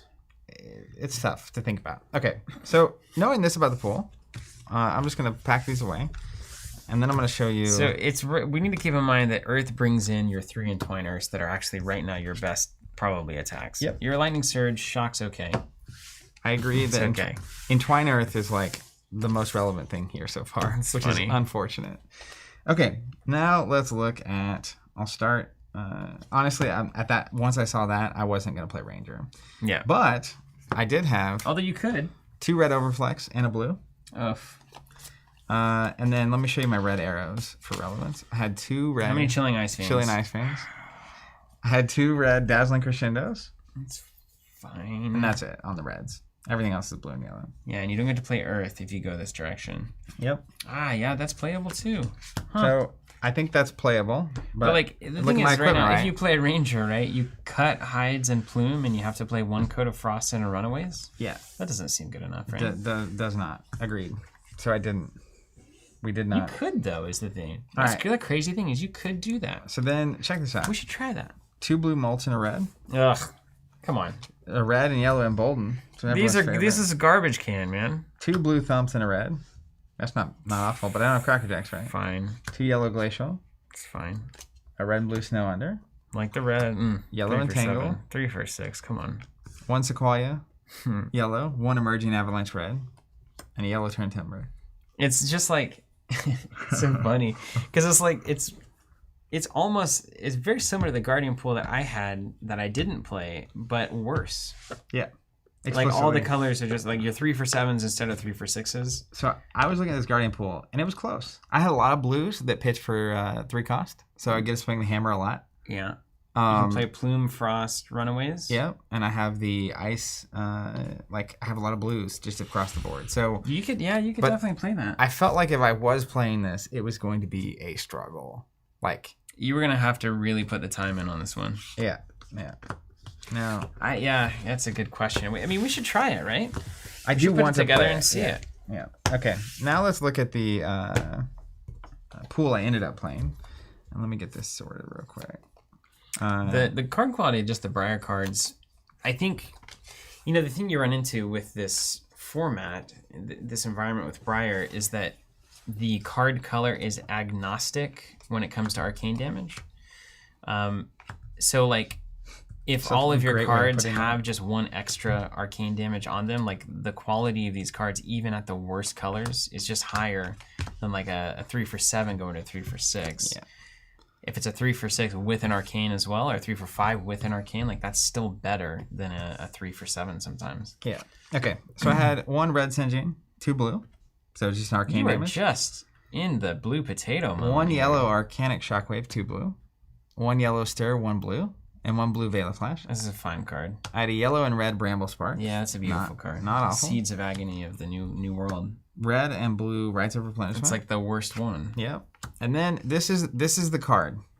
But beyond having Cyclops Boots, this card. 2 Rites of Lightning. 2 red Explosive Growth. Oh yeah. That's it. That settles it, right? Is why I decided to go Briar. That settles it, doesn't it?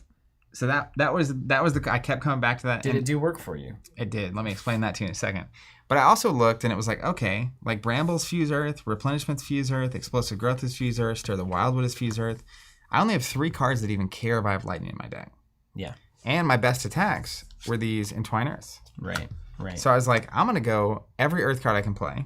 Mm-hmm. They all fuse here. The Rites lets me get it back, certain amount of it back. So you can take a long game if you needed to. And longer. It's just going to be that kind of a game, right? And explosive. I'm trying to get a big Explosive Growth turn to pop. You're looking to mash these potatoes, basically. Now, the turn that I had... This is a good... The red Explosive Growth will get that'll get you excited. That was why I was here. You'll stare at that one and be like, well... So I had a turn in the game. I'm going to try to recreate it real quick. So I played an Electrify from Arsenal, and I drew a card, and I actually drew into the Explosive Growth, which is going to make my opponent from that round very upset to hear that. But I remember what it was. So it was Electrifying into a red Bramble from hand, showing... That makes the embodiment. Yeah, so I get the embodiment of Lightning token. And I had an Earth card in hand. I don't remember what it was precisely, but now I have Go Again. So I played Explosive Growth with a Bramble, right? So it's now coming in for 6. It's doing 2 separate instances of Arcane. So now it's actually coming in for 8 with Go Again. Because of the ability on Explosive Growth. Yeah. And so they take 2, and then it comes in for 8 with Go Again, and if it hits, it will give another instance of buff to the next thing that you play. That's 2 instances, actually, because the Electrify isn't it attacks on that one? It's even the sword? Yes. Yeah, that's the Bugatti reality there. So it also, if it hits, it's 1 from the hit, so now you're at 3, and Electrify. Is that another instance of damage? It's a separate instance of damage. Yeah. So now it's +4. So my opponent's looking at their hand, and I let them... It was like 14 to 13 or something, and I let them get me down to 3 because I had this cooking. Now, I didn't have this, but I knew I could do this, into this, fused with the Go Again, and I had Entwine Earth in hand. So it would literally be Entwine Earth at 11 and an arcane damage, and if it hits, they take 3 extra. Right, that's a pretty good turn. So he's got a block, and it has Go Again, so then I can swing the sword, right? But then what I did that was just devastating. I'm trying to remember what I ended up playing the Entwine Earth at the end of the chain. Ugh. How? Here, but it wasn't fused. I had to pitch the blue card to play it. And you had an extra card from Electrify too, so you're operating on a 6-card hand, basically.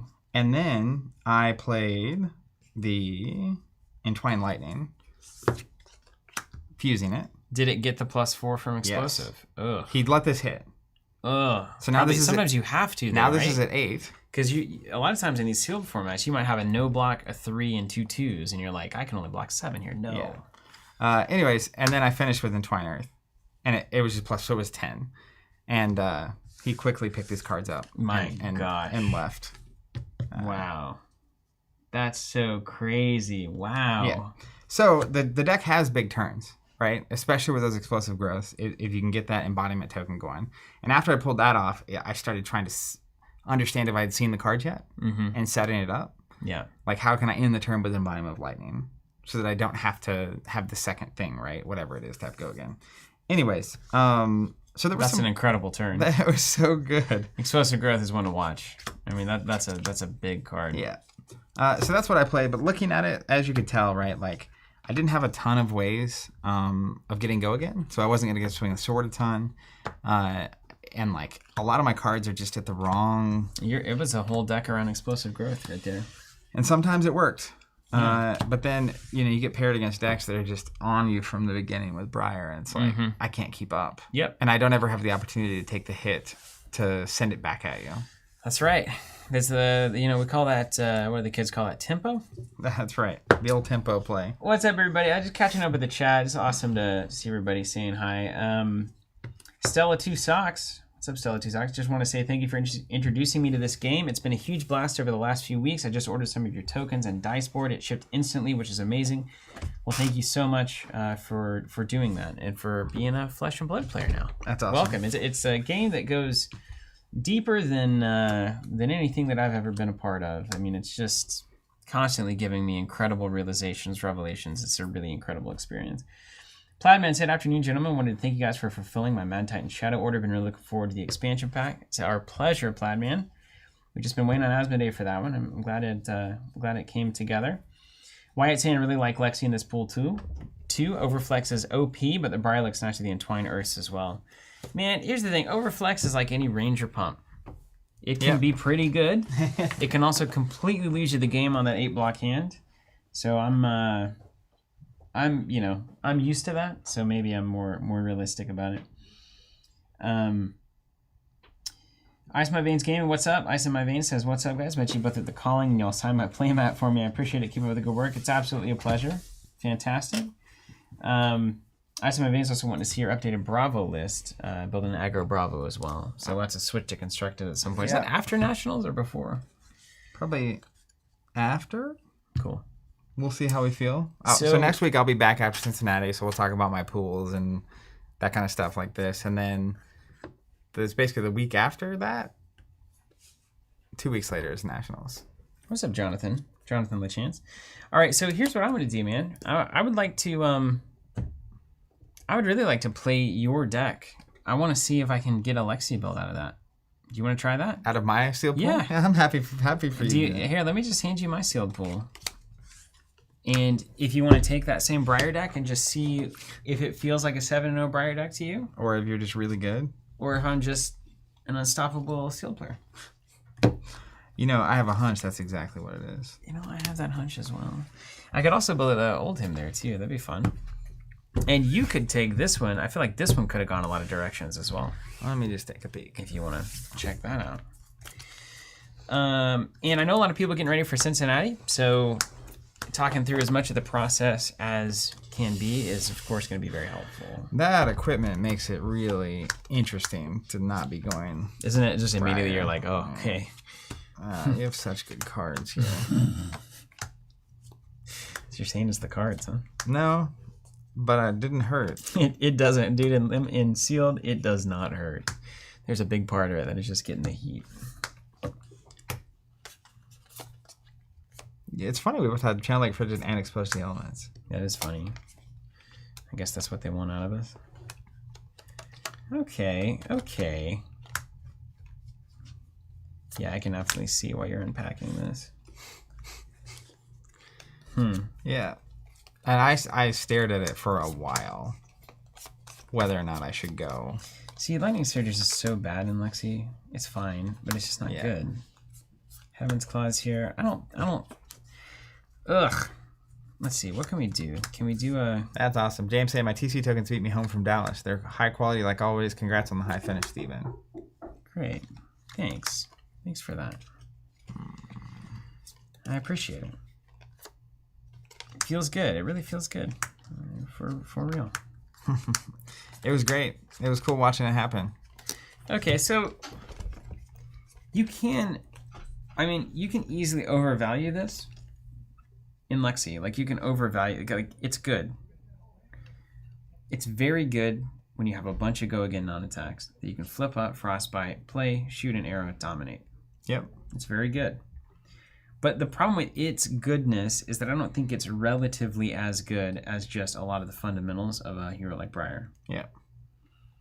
But it's always calling to you. I would have... If I had 2 Weave Ice... I was going to say... Maybe a red Weave Ice. A little more Weave Ice. Interesting. And or, like, the appropriate Weave Lightnings. Like, blue is the worst one here, obviously, for all the reasons. Yeah.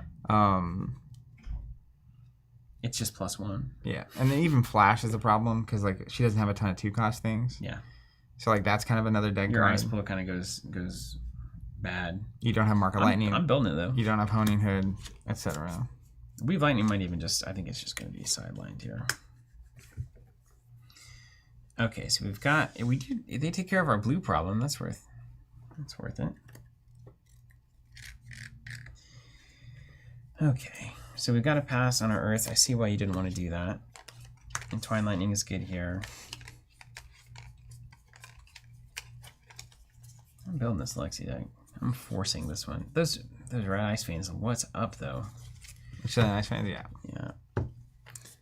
Alright, red Crescendos. Cameron's saying if you've never Arsenal the Lightning Press with Lexi, you've never lived. Cameron's definitely Arsenal Lightning Press. I've been there. This Lexi pull is not good on yours. Yeah, that was a great joy for me to discover. You had 3 red arrows, and they're not the ones you want. It's not the right amount of red arrows. All right, Lexi's out. And man, you were actually, I think, just forced to play Briar. Yeah, well, you gotta do what you gotta do sometimes, don't you? Yeah, I mean, like, I don't know. This Oldham pool is like you got 3 strengths so quiet. Yeah, it's not where it wants to be, but it does have some strong attacks in there too. Yeah. All right, so when I start, and I've made what is probably would be a poor decision to try to force Lexi on this, but I've kind of pulled out all of what I consider kind of the cards I would actually want to play in Lexi, like just playable Lexi cards. So Weave Ice, I'm gonna look at my pumps up here. These are fine. Blue Ice Quake is fine. It's fine here. 1 of 5 is fine. And then I've got like a pocket of just blue 3 blocks, and those are probably getting in. Channel Lake Frigid, it's 3 block, it's blue. All of my Go Again Ice, I think, is probably more relevant for Lexi. These yellow icing counters are fine. Out of 5 damage for 2, sometimes that's very relevant.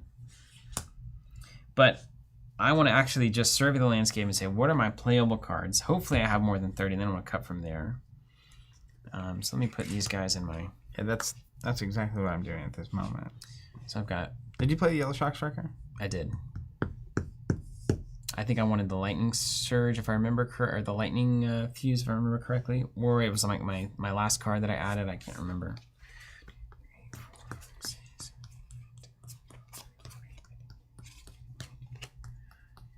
4, 5, 6, 7, 8, 9, 31, 33. So I've got 33 cards here. So then my next pass is going to be, and there's a bunch of axes. Eric and I talked about this on the car ride, right? There's a bunch of different axes you got to balance. You've got to see where your fuses are. But I'm probably going to start by holding fast. I've got 3, 6, 7 3-block blues. Like, that's a pretty good just kind of resource pool. I've got a blue Ice Quake that I can pitch that for later. That's fine. And a blue Shock Striker to kind of fill in the gaps. And a blue Winter's Bite. So these, I feel good on resources here. With this, I'm also looking at like what might a normal play be. And when you think about what Lexi's capable of doing, the cost curve is actually pretty right on blue. For instance, you might flip up a Heaven's Claws, play it for 1 with Go Again, and then load and shoot an arrow. You might do the same thing with a Shock Striker. right? So like this red Shock Striker is a good example of that, where you arsenal that Shock Striker, you flip it up, you play it for 1, you hit for 5, and then you have go again, so you go an arrow in and out. So blue on these 1 attacks is really relevant. I think that's probably Lexi's greatest strength, is how many red Shock Strikers and Heaven's Claws can I throw into this to make it work. That's a very important thing for her to be doing. If the Shock Strikers and Heaven's Claws that I had also been red, it's a good way to go. Because I think I got 2 blue Heaven's Claws. Yeah.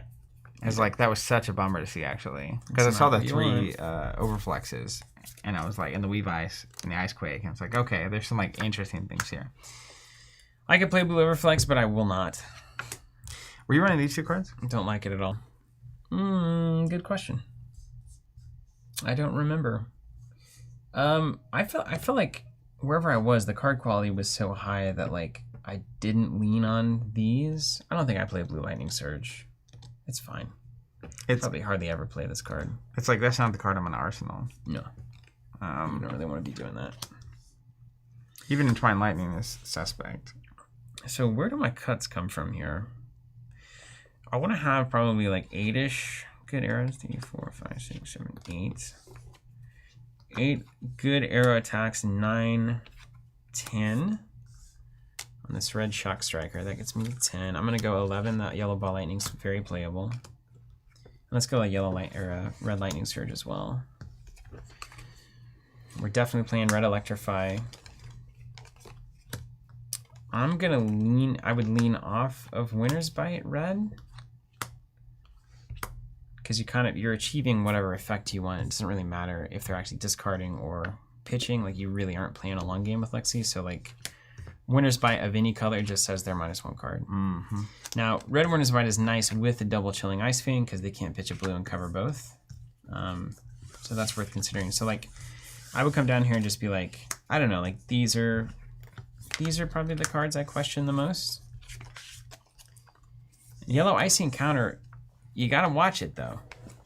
I mean, if you flip a lightning card up from Arsenal and play that with Go Again, that's where it gets really good, right? Yeah. So what lightning cards might I actually flip up from Arsenal? And it's like Shock Striker, Ball Lightning, Lightning Surge. Lightning Surge is, yeah. And then it's not great. That's it. I mean, those are the only lightning cards. Yeah. So it's not going to be common, right? Let's see where my other. I think I have more. Wasn't there more lightning in here? Did I just miss it? Maybe I put it in the earth pile. Or maybe I cut it already. Just the bad lightning cards? Yeah, Flash and Weave Lightning. I did not throw those guys in. Yeah, Blue Flash is tough. So this is no bueno. Wyatt saying not a fan of Chill to the Bone. I'm hugely converted to this card. Hugely. So I didn't mind the Weave Earth because of its ability to give me Go Again. And because, well, you weren't on Briar. I was going to say, on Briar, I had the beefy Earth attacks that I confuse Earth a lot. And it's like a 0 for +1 and then Go Again on the big attack. Solid. Different. The thing that I have to look at here is like, maybe these Icy Encounters are better than some of my yellow arrows. Like when I look at Buzzbolt and Frazzle, for instance. So I'm playing like 3 lightning cards. Yeah. Maybe 4 on this Shock Striker. So Fusion is going to be hard. So Fusion is going to be hard. So what this really is a 1 for 4 that blocks for 3. And can be overflexed. And this is a 2 for 5 can that be blocks for 2. But can only be played from Arsenal. Yeah, right. That's one of the problems. I mean, if you have enough lightning to get Go Again consistently with Lexi, the other problem is being able to shoot twice. Yeah.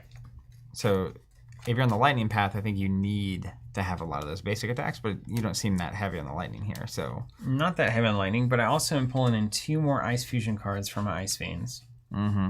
And you just want to hit that, right? Yeah. I really dig that. Weave Ice also gives you a free Dominate, so this really looks like a +1 when you fuse with Weave Ice, because you can get the bow at +1. You don't need to Dominate. Invigorate is fine to play. It's fine to play. The 2 overflexes make me kind of want to go back to Buzzbolt and Frazzle here. Yellow Shock Striker, red Winter's Bite. These are fine cards. Blue Shock Striker. Yeah, blue, thank you. It's almost, it hurts. It's hard to cut Winter's Bite here. Yeah. Of any kind. Just a go again ice card. 6, 10, 11, 12, 13, 14, 15, 16, 20. You're gonna make me regret not being a ranger. 15, 17, maybe, yeah. If you'd opened my pool, what do you think you would have played? I don't know. It's hard. You're in a weird spot. It's a weird pool, right? Yeah. I felt like I could go 5 and 2 with Briar. I was not wrong. Mm-hmm. But it was barely. There were a lot of those games that were really close. I might actually, so... Boy, do I not like Blue Shock Striker. But, like, it's almost like this package kind of comes in together. You get an additional lightning card to flip up for Go Again, along with your 2 attacks. You also get your curve a little bit higher to play these 2 attacks, 2 cost attacks. Let's not sleep on the Icy Encounter Frostbite either. Wyatt saying I ran both Lexi in both Seal and Draft and always ran into too many arrows and not enough arrows. The Ranger Dilemma. Yeah, I mean that's what we're looking at right here, right? So we're looking at maybe cutting a couple of arrows. I'm gonna try this version of it and see, because that, as ugly as it is, like pitch a blue, flip up Shock Striker, shoot it for 3, and then shoot you with 5 with the Icy Encounter. Like that's a pretty exceedingly good 2-card hand with Arsenal, right? So yeah. I'm gonna see if that is worth playing. I'm excited to see this Ranger pool played. Yeah, a lot of times it goes very just extremely like you just get blown out. I'm still not sure personally what a good Lexi pool looks like. I have the idea in my head. Mm-hmm. So I'm... Well, and it's just a higher variance deck, too. It's always going to be that. Ranger is a higher variance class. I've come to terms with it. Yeah. I mean, unless you just have, like, 20 element cards. Yeah, I mean, yeah. If you just, like, aren't relying on arrows very much. Yeah. I mean, even 10 arrow cards, though, right, is, like... They're still 1 and 3, so you should have 1 in most of your hands. Yeah, I'm on like 6 that I actually want to shoot in this one. Yeah, because the I already know that in Constructed, right?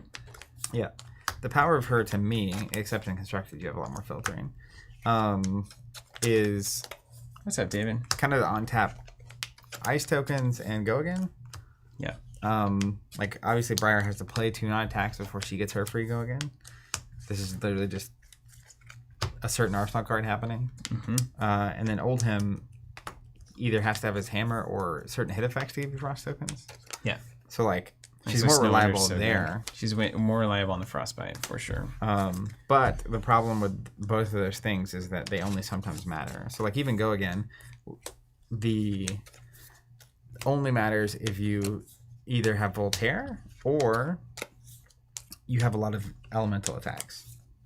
Because otherwise... At 1, yeah. Particularly. Because you can't double pitch on those turns. Yeah. It's tough. But the pool is designed where that's exactly what Lexi's supposed to do. Yeah. You're supposed to flip up Heaven's Claw Shock Strikers, launch them, and then load and shoot an arrow. Yeah. That's just how it's supposed to go. 2 arrows is a complete waste of time here. Like, even these Dazzling Crescendos are like, not great. I'm not going to fuse them much. I did add that blue Shock Striker, so I got 5 fuse cards here. I mean, it's not awful if you like flip an ice card, play it, load that arrow, give it Go Again, and then just play it like a Shock Striker from hand or something. But a lot of times, the attack that With Voltaire or whatever?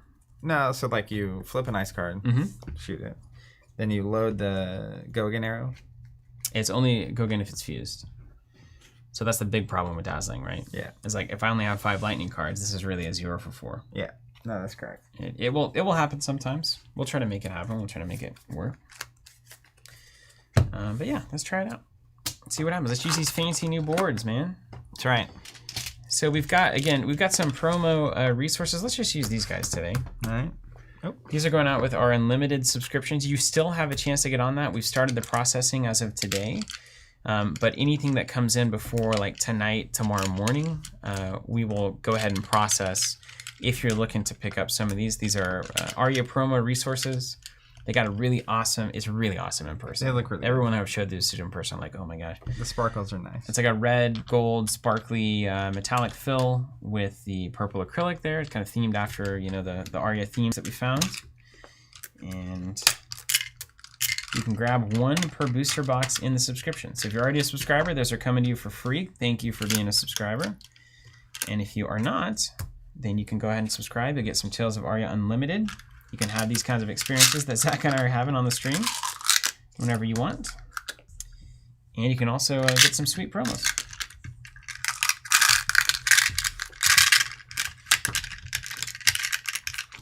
Nothing like the rattle of the dice box. Yeah. Trying to get this lined up. My goodness, Mark of Lightning makes me so happy to have. It's a security blanket. It's like, would you like a 2 to 3 damage lead? Yeah, it's like Cool. usually 2 damage and extra armor on all your non-attacks next turn. Okay. Seen a lot of awesome stuff come through on the boards and tokens too. So thank you to anybody who has left a review for those on the side. I saw 2 come through already. That's awesome. And I saw a lot of pictures. Casey, I think, posted a picture On Twitter or something. on the Discord of the streaming setup when you've got this board that's very like present and obvious that that's your health. How nice that looks. You only get 20. Official. Oh yeah. I can track for both of us. If you want. I'll start you from the bottom, you from the top. That's funny. I will allow it if you are actually inclined. Okay, let's see. What could go this wrong? up. All right, let's see how this goes. That's what we're here for, right? Teach me how to Lexi. We're here to learn. Yeah. Yeah, if I'm sitting across from this, I'm like, that looks strong. I mean, sometimes they have the equipment, but their pool is not good. Yeah, sometimes happens. But man, the boots can make up for a lot of that. Yeah, you sure can. And the mark. The So like, you almost are looking at like +6 damage just on equipment, right? Mark for 2 with ball lightning, you just assume that's happening at some point. And then hides being a sword swing is like, okay, like Yeah. that's a lot of value right there. Just +6. And then I ended up on what? I get Coat of Frost and Runaways. Yep. Here's a little friend from or a tip from our friend Brendan, one of the great personalities over there at Arsenal Pass. If you get a chance to use Runaways anytime, use them. Don't wait. Never wait. Yeah. You never know if that's ever going to happen again, and 1 damage in a tight game of limited can be all the difference. Similarly, if there's anyone you need to tell that you love, don't wait. Yeah, that's you don't right. know if you're Yeah, going to have the that's opportunity or not. That's correct. Or you get laced by one of those arrows. Yeah, Runaways is very much akin to that. Oh, man. We have so much more room since you zoomed us out. I know. It's Really wild. quite nice. Even Steven? Yeah. It was odd. Now, There's a long-running question here. there is a lot of debate here. In Briar, I think I went second all day. Every single time. Thank you, Bald Guy Games. I appreciate that. Love it right back at you. I'm going to go second. No, I'm going to go first. You're playing Lexi. That's my rule. Didn't you roll not what you chose? I roll odd. Oh, right. You are the odd guy. You're going second. No, I'm going first. Okay. So I think in the Briar Mirror, I prefer going second. Brendan will argue with me about that all day long. He's the one I've debated with most about this. Eric Wainwright, on the other hand, will argue to go second all day long. All the time. So Brendan is a Briar first. Against Briar, yeah. Get that early arcane in. I think you can get an embodiment. If you can get an arcane in and an embodiment, it's free damage. You also get the first 5-card hand, which is really good for Briar. The reason to go second for me as Briar is that you get the first hand where your opponent blocking actually slows them down. Yeah. And if you have a really good second hand... There's really good 4-card Briar hands too, right? Yes. That's the other thing. Really good 3-card Briar hands. Yeah, this is it's not solved there. Lexi going first, though, can be so good.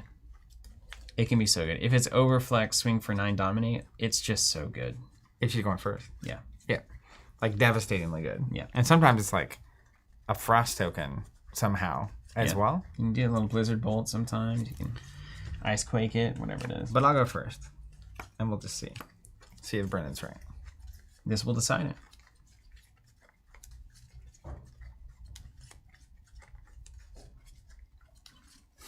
Like what you see? Mm-hmm. Yeah, it's good. Just good. The cards were good. Hey, here's what I know. At Sealed Saturday, by like round 5 and 6, everyone at the top tables was both a really good player and had a good deck. That's important. So, like, even if your pool is really unnaturally good, and I don't think this is unnaturally good, I think it's a really good briar pool, you still have to execute. Yeah. Like, if you're in that 7-0 round, like, no one got there by accident. I didn't get there by accident. You said it, man. You said it, man. It's very intentional. Here's what I'm going to do. We're going to play Yellow Arcanic Shockwave, showing you a red Heaven's Claws. Fusing it, so 1 arcane damage coming at you. You got me. Alright. We get a token. You get 3 damage coming at you. Let you filter your hand a little bit. Okay, let's go ahead and...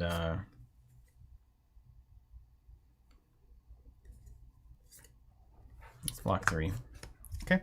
Then I'll Arsenal pass. Right on. You just want the Honing Hood, you know?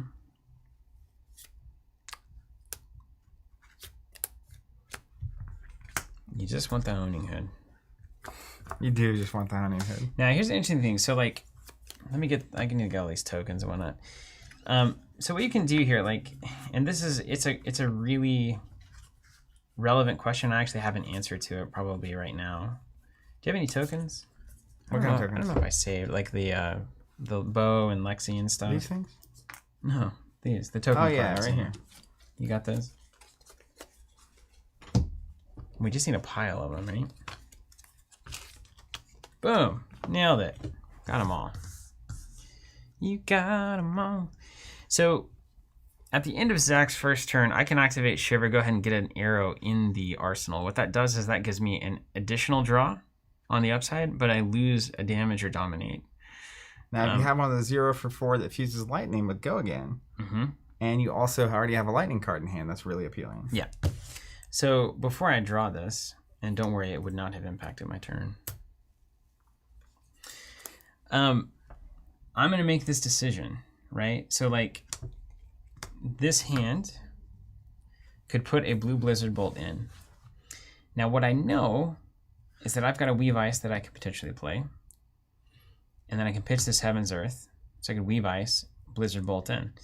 Now, if I do put this in, I've got 2 cracks at getting an Ice Arrow, or an Ice card, that I now get Dominate for 5 because of the Weave Ice. Coming back at you, Dominate 5, and the ability to give you a Frostbite token. So that's fairly compelling. You're going to be able to block for 3 with non-attacks. I think I can go ahead and get you Frostbite here. I've got a lot of ice in the deck. And I think, you know, if you assume that you don't do this play, let's just say you draw a card. There's a lot of ways that this is really bad. Like, let's say I draw here any random like Heaven's Claws or Shock Striker or something. It's like my turn gets off to a non-start. If I don't draw an ice card here, like, do I Blizzard Bolt for 3, fusing for a 3 damage swing? It's like, that's awful. Give it +1 and come in for 4. Now, to love that arrow, you're going to have to pitch the Heaven's Claws now, right? Which you kind of want to do, right? Yeah. Because, like, this isn't really a card that I'm looking... I would like to have this in the arsenal at the end of the turn. So, let's go ahead and load. I don't mind this. Let's just find it. Load Blizzard Bolt. We hold on to the Weave Ice. And then we get to draw essentially into 3 new cards, you know, and I'm looking for... I know that I've got a pump here.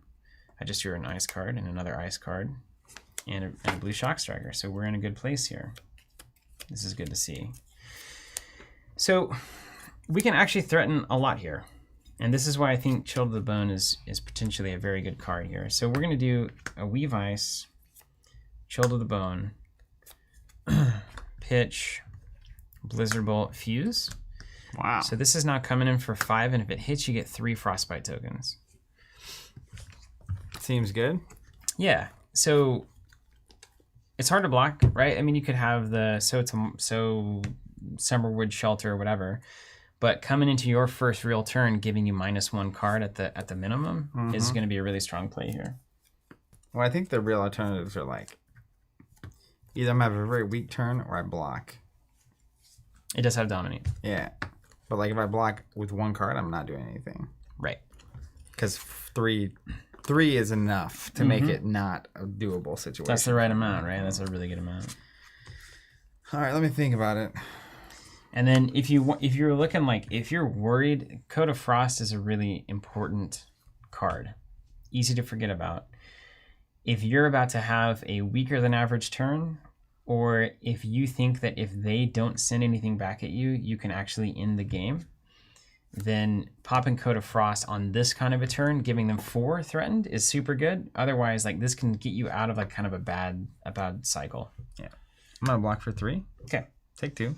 Take 2. And get however many frostbites. That's good news for me, man. How many? 3, yeah. That was a great turn. Yep.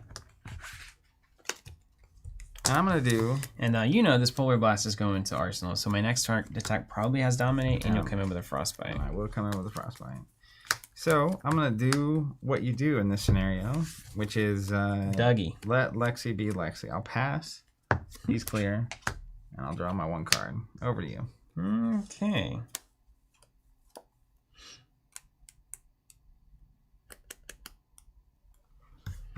All right.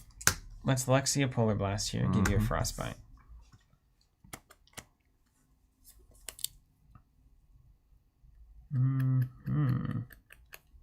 Yeah, okay. These are all acceptable things. Let's go ahead and pitch here. We'll have 2 of these Arias floating. Let's use Polar Blast. Pay 2, or my next attack gains Dominate, and I will draw a card.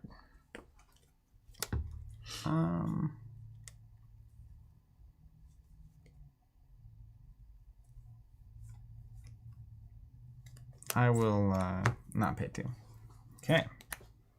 Dominate it is. We don't hate it.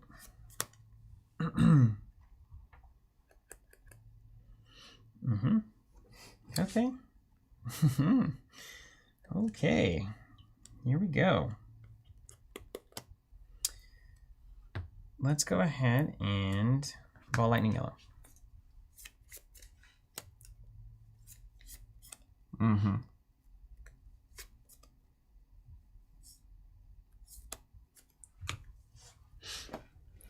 This is gonna hurt. That's the attack that's Dominate. Oh, that is true. Yeah. Think about it. That's. Yeah, you probably don't. Yeah, that's a good looking out. I completely forgot about this Polar Blast. I don't get to choose. Thank you for that. Okay. Yeah. Now that's the kind of little slip that could happen in a tournament. Easy, both directions. You forgetting it. Yeah. Me not catching it, because you could do Ball Lightning and then swing a thing. That's the one that has Dominate. This one, the big one. Yeah, that's a good looking at right there. It's almost like you maybe waste it. Oof. Yeah. I mean, sometimes you just tempt your opponent to pay it. Yeah, right. Because it drew me a card. It replaced itself, gave you a Frostbite, right? So like it's all good. You got value out of it. You don't get trapped because you have like a 5 damage Dominate arrow. Like, what does it really matter? Yeah. Okay. So it looks like basically the exact same, right? So if I like Ball Lightning, this is essentially going to give my next arrow +1. If I Chilling Ice Vein first, which I have, it's going to come in at +1 because it already has Dominate. So it comes in for 6, or it comes in for 5 that makes it 6 from the Ball Lightning. And then I probably, if I don't play this, I probably Arsenal this. But I'm more inclined towards this Arsenal. And you get another 2 damage on the board. Yeah, so let's threaten this Ball Lightning. It does have Dominate. You only block with 1 card from you. I'm with you.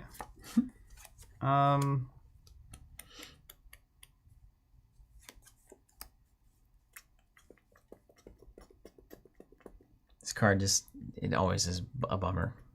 Every time it's played against you, just like I can block it, but it doesn't matter. Like the next thing still happening.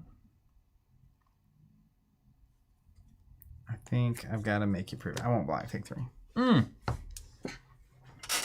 right. This is an instant here, so it's not going to break the chain, which is important. Critical to load. And Dominate here is just right? You know, like if I don't Dominate this and I come in for 6, you block with 2 cards. Ball Lightning effect doesn't hit. Chilling Ice Vein effect doesn't hit. So this Chilling Ice Vein is going to threaten 2 cards out of hand, which is just incredible. So I'm going to give this Dominate. I'm going to come in for 5. I'm going to fuse it with a Channel Lake Frigid. Oh, God. This is not going to end well. Okay.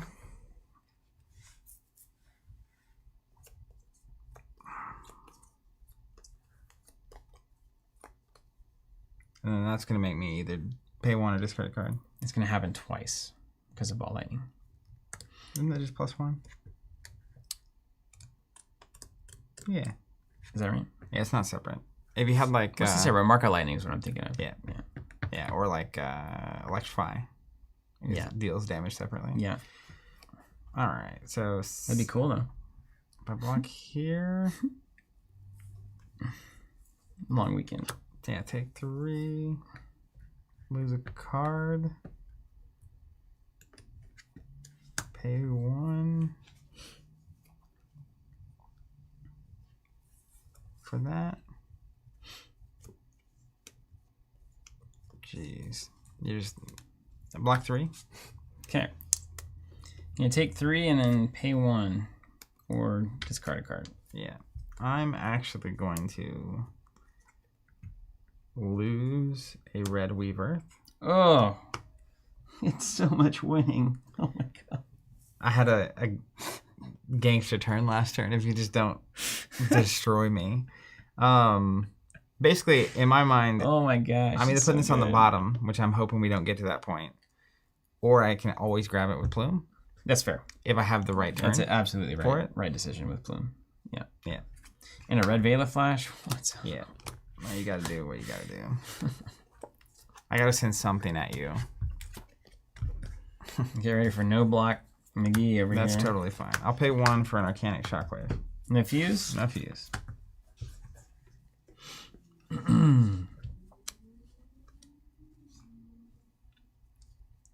Wow. Wow. Okay. Okay. Doke.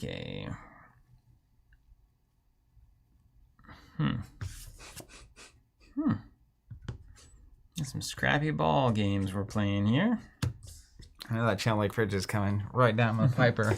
Yeah. And boy, do I not like it. Yeah, I'm one off here. Good. It's a shame you don't have deep blue. Man, deep blue in this pool would be sick. Ooh, I'm gonna go in without an arsenal next turn, and it's not good at all. See, this is so we're recording this video attacking and defending. This Fab Foundation's the next one, and it's like there's no difference. There's no difference between the two ideas. Yeah, except for well, one key is that you can't get life back. Well, I just mean like this defending moment is about me attacking. Yeah. Right? So this is, I'm not defending, I'm deciding how I'm going to attack next turn. And then the same thing is happening for you. So like you're always considering both sides of the game here. Yeah. All right. So let's, yeah, I think this is right anyway. I'm just going to, man, being at 12, like that's a really strong spot for me. So I'm going to take 4 here. Okay. Over to you. Okay. May the Lord bless me with blues. All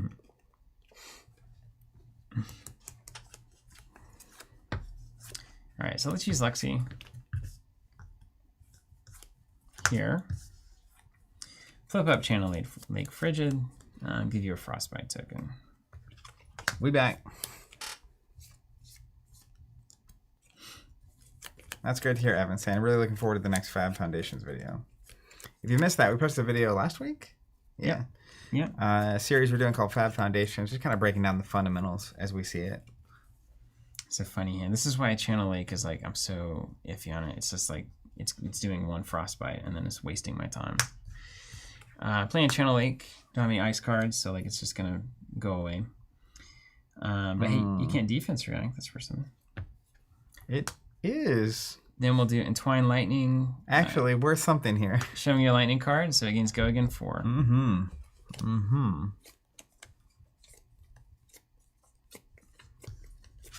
Thank you guys. Thanks, Evan. Thanks, Wyatt.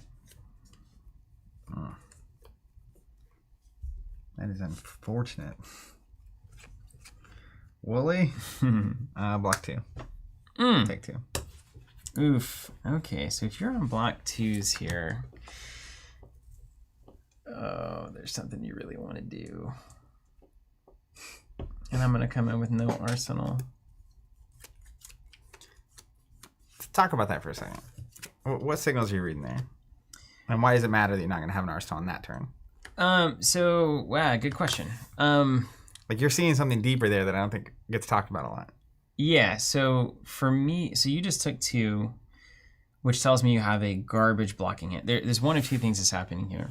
Either you only have 2s to block with, and that's a scary place for you to be, but what it really means is you have one Briar attack that you really want to send, and it blocks for 3, so you don't want to waste that on this. And so then probably the other 2 cards in your hand, one you're going to pitch for whatever you're going to do with your resources for the turn. The other one's going to be the non-attack that you want to play before your Briar 3 attack. I don't know what's in your arsenal. I maybe should. I wasn't paying attention. You haven't seen it. Uh-huh. It was opening hand. I didn't show it to you. Yeah. So what that makes me want to do is right now, my decision is I can stop this, stop doing what I'm doing, arsenal a card, and go to the next turn. You end on 10, I'm on 15, you get a good 4-card Briar hand. Yeah, which also stopping, not having arsenal next round, if I do something worth doing, is going to be a problem because if you block, now you're going to have even less cards. Right. And like a 2-card Lexi hand is really bad typically. It's not good. And the second consideration is right now, I could press the gas and hit you with another attack. Try to get you to block with the attack that you have out of hand. And that would make your turn way weaker. Potentially give me the chance to still hit and arsenal a card so I can come in with a 5-card turn on the next cycle. But I could also pop Coat of Frost here, take you to Frostbite 2. But then if I do that now and launch the attack, I feel like you're all in on just blocking it and going to the next phase, right? Mm-hmm. Going to the next cycle. So I think I'm going to hold the Frost for whenever I'm coming in with a 4-card hand. I'm probably blocking, doing something weak, giving you a Frostbite token, arsenaling a card, and then trying to finish the game on that 5-card hand. So we are going to play a Shock Striker for 5. Only have 1 floating. A blue in that hand would have been absolutely killer. That's right, Matt. 2 hosts are kind of bland.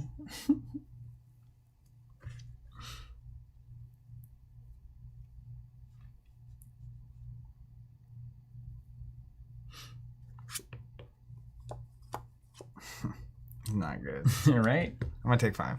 Yeah, see, I think it's right to push damage there for sure. Coat of Frost, you could maybe argue that it should be used there. But also, you're going into a blind 4-card Lexi hand. This could be absolute garbage here. It totally could, and I'm hoping it is. I need a potato to get back in this. All right, over to me. Mm-hmm. All right, it was a bummer you played that because I actually had my Summerwood Shelter. Mm-hmm. So now it costs me, and I had the Frostbite, so I'd have to pay a 2 to play it. No good. So I will pay 2 for a blue Electrify from Arsenal. 1 floating. Draw a card. And then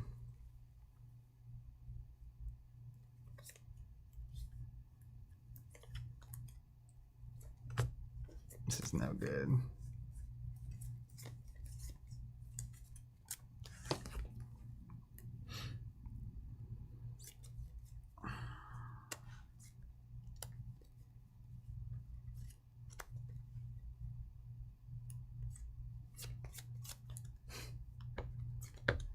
Oh, it's ugly.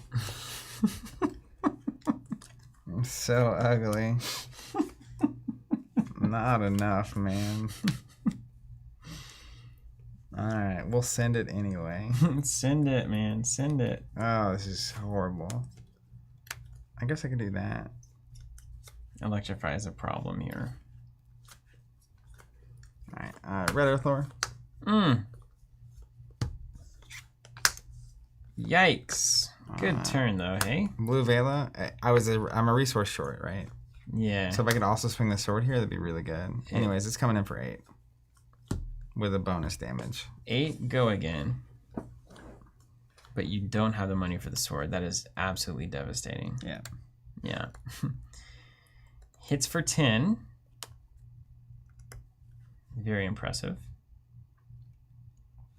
Josh, it'll probably be a month before we're back into CC. And you come in on a 4-card. and I can give you a frostbite, so I should be able to slow that down, but I end up on 5 here. That is no bueno. You'd be on 6. You're 15, coming 8, 9. Oh, it's only, that's a blue electrolyte? Yeah. Okay, 9. But this is a card that I don't need. Oof. Yeah, I mean, you've got to block it out anyway, I think, right? This is the tempo, right? You've got to block it out anyway. Because you want to be able to do something productive and arsenal. Yeah. Which is hard to do. And I can do that. So I'm going to block with this red chill. All right, so you're going to take...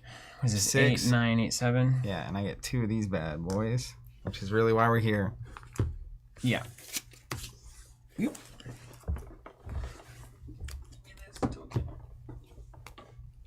Wherever that... I got you. I don't know. Is that over there? Yeah. Okay, so this was our hand on that cycle, right? So it's close to potatoes. This is why we include cards like Yellow Icy Encounter for these Lexi hands. So this is the only card that plays any attacks, this combo, so I know that I want to have this. And Zach being on 5 means this is threatening lethal, so he's got to block with 1 from hand. I like that a lot. Then we've got the Overflex to potentially end the game next turn. I think that's a very convincing way to end a game next turn. We Coda Frost with Icy Encounter, 2 Frostbite if he takes the hit. Otherwise, he blocks 2 from hand.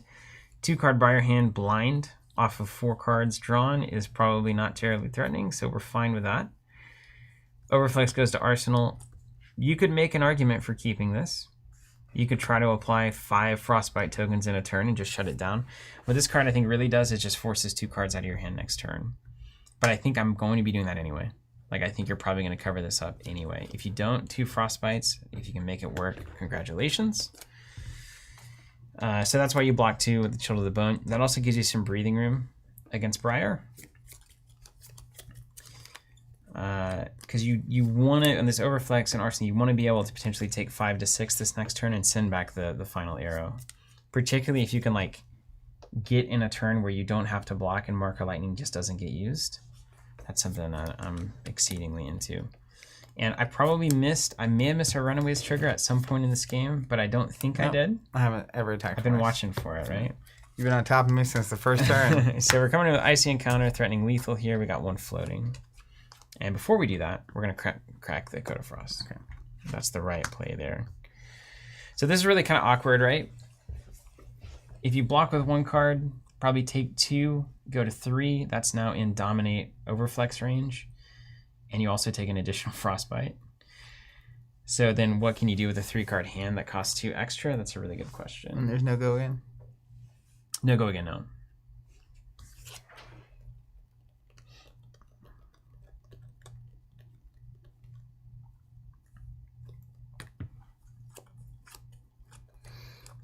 Mm-hmm.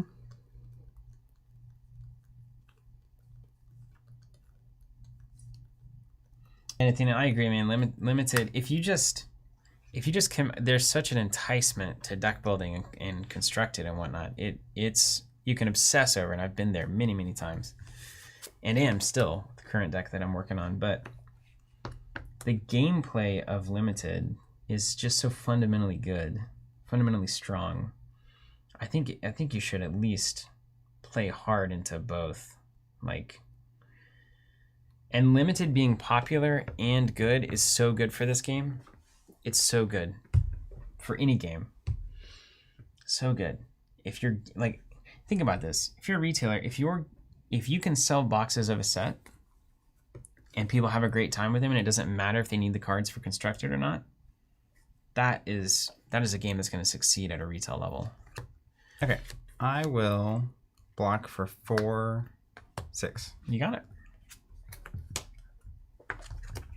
And then we're going to Arsenal here, and this is where the classic Lexi Potato can get you. Oh, that's the wrong card. I'm blocking with it too. Okay, that. All right. Man, that break ground out of hand, yikes. Yeah. Love that. All right, I'm going to keep it simple. Swing a sword for 2. Oh, you love to see it. I'm taking 2. Yeah. Arsenal pass. Good luck.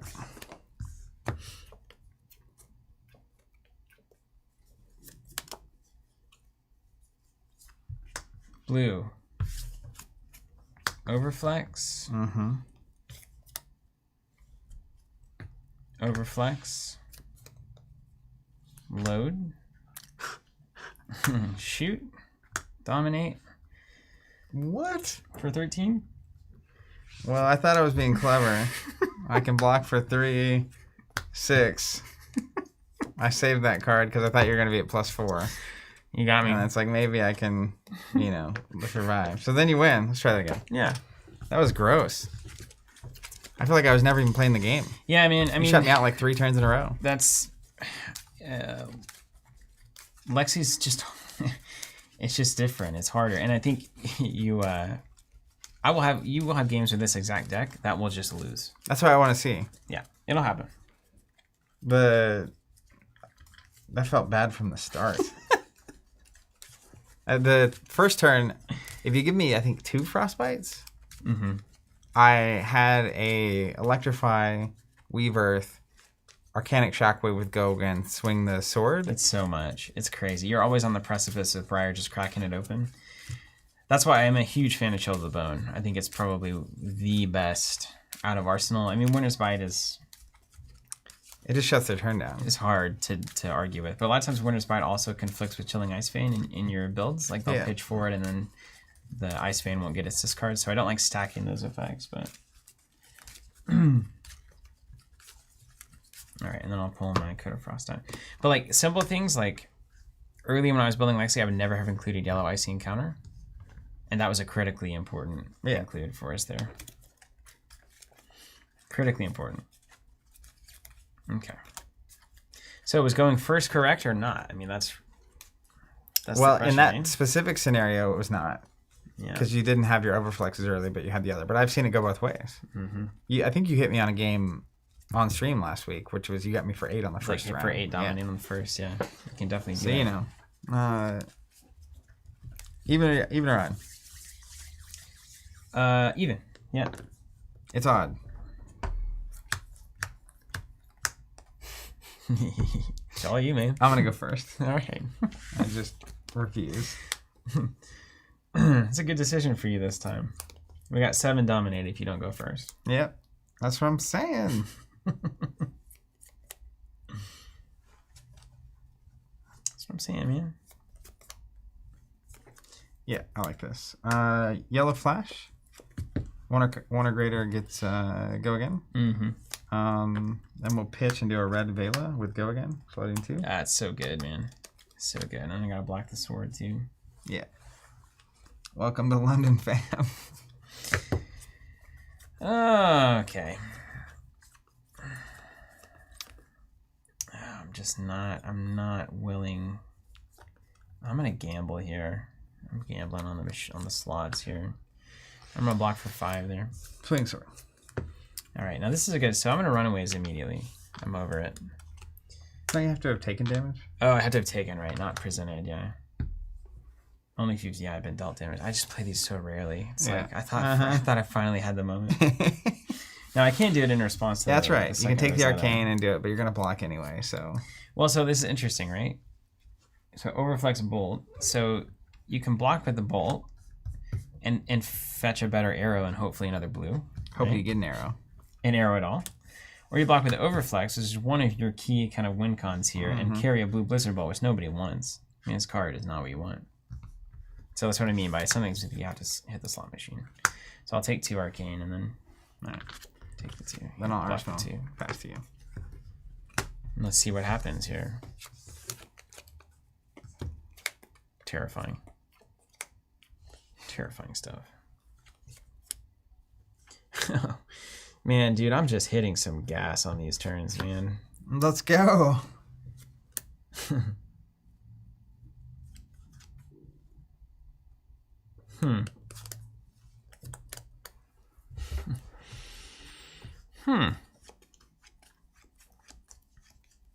Boy.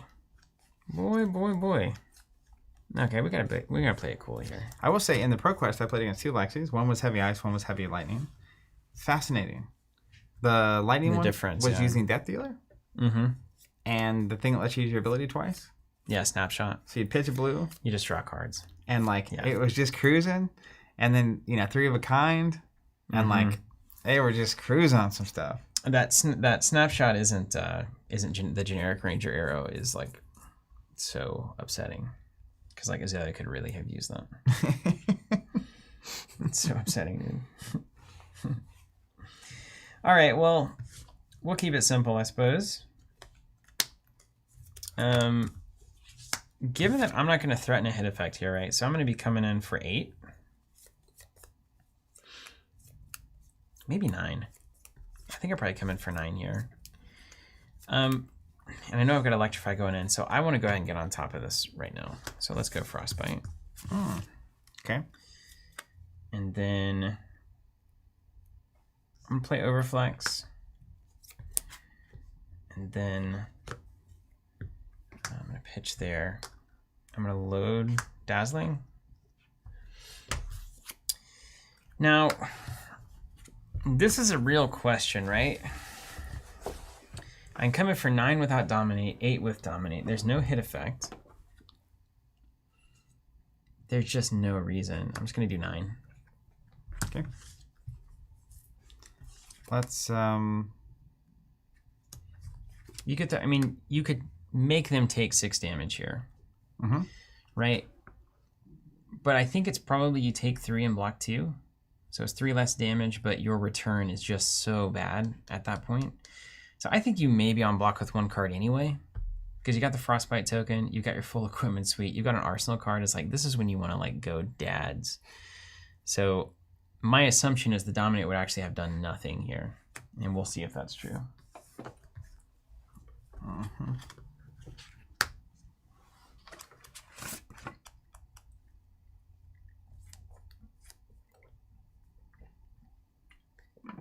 And you can tell me if it was right or not. I don't know. Now, if you're slapping back with a Break Ground out of Arsenal or something, or a Burgeoning, you're in an incredible position here. You block 3 and do that. That would be sweet. Get over here, right? All right, I think this is what I do. I'm gonna block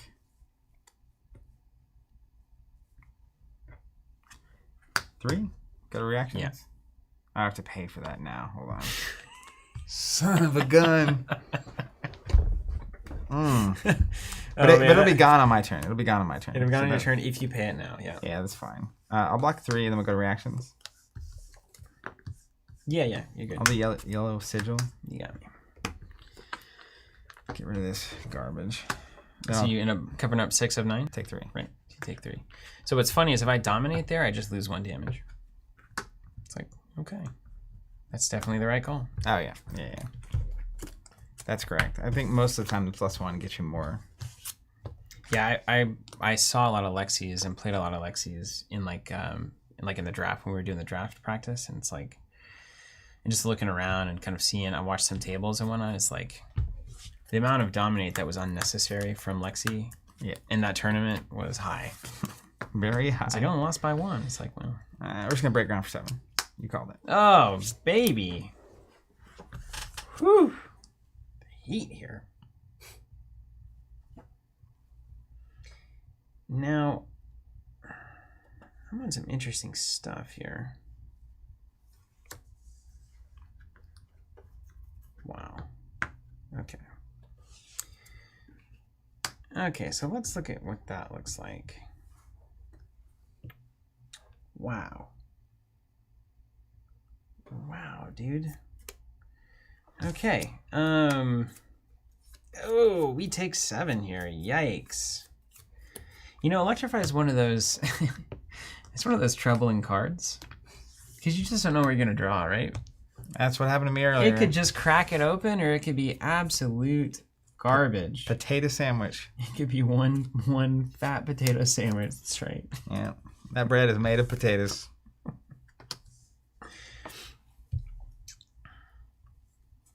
The eternal question. Okay. Let's kick it off with Entwine Lightning. We're going to fuse Shock Striker, so 4 go again. Oh, yeah? Yeah. I'll block 3. Take 1. You're going to take 1. This is the time where I could use the boots if I had them on. The runaways. Yeah. Okay, so if we draw red here, we don't like the stock. We can still play into it a little bit, though, can't we? All right, let's use Lexi. Next attack, I'll have go again. I'll let your boy. And let's pitch. Play Electrify. Mm-hmm. One floats, draw one. Big draw. Big draw.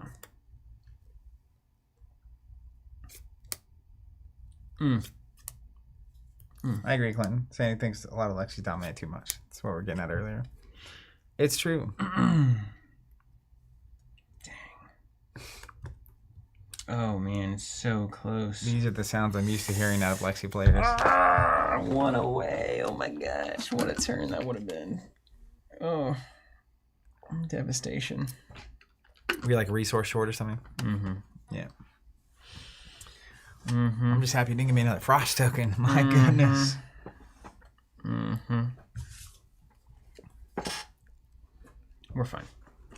Everything's fine. It's actually great. Let's go Shock Striker for 5, but go again.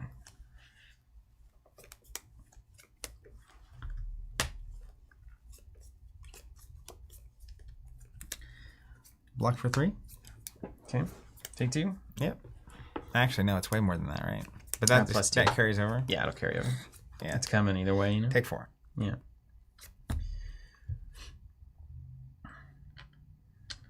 All right.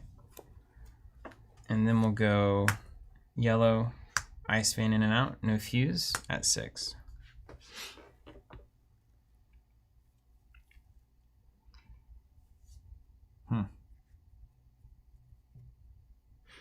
Don't like that. Yeah. Just a casual 17 damage turn and limited. Block for 6. All right. You have taken tempo. You can have it. Pass. Had to not, don't have the arsenal, so this is where you go to the potato fryer here. See how it ends up. This is fine, though. It's so fine, Zach. I'm like getting just... This is what it was like against Drayton. Just devastating.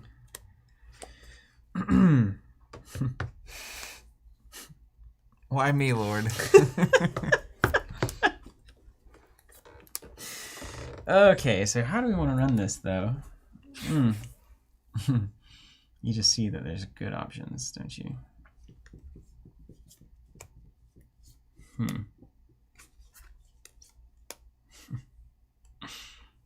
Dang. Oh, we're, No.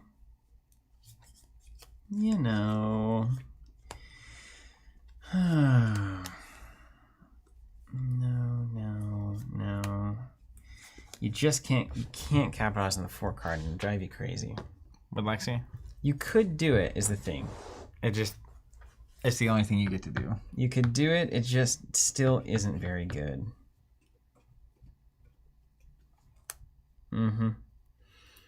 Okay. Let's go Ice Vein load.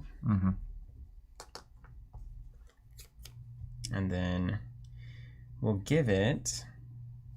You got 4 in hand? Yeah.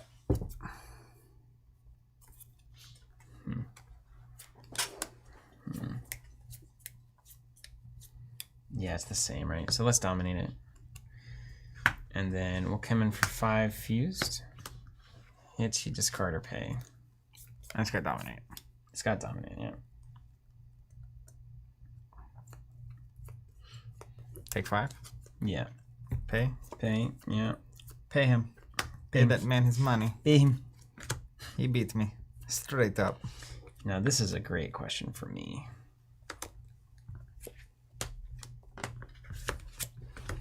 Let's just see how many encounters, Heaven's Claws, Shock Strikers we've got here.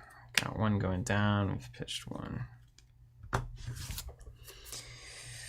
Oof. This is the Eternal. You are keeping my turns from being insane. Yeah, Ice is pretty good at that, right? Let's go here. It's not a bad turn, but you are keeping it from the insane category. Right, yeah. That's what we try. Right. Over to me. Yeah. Let's play Yellow Bramble Spark, showing you a red Weave Earth. Then we're going to play Weave Earth. This won't matter. But I will Shockwave for 9 and an Arcane damage. And I'll take 1. from the arcane. We're gonna runaways. So just put that in there. There it is. Showing 9. So yeah. technically I'm taking 8 here. How can we slap back hard enough? You don't go to 1 against Briar. Just stop even thinking about that, okay? Yeah, there's a lot of ways that goes wrong.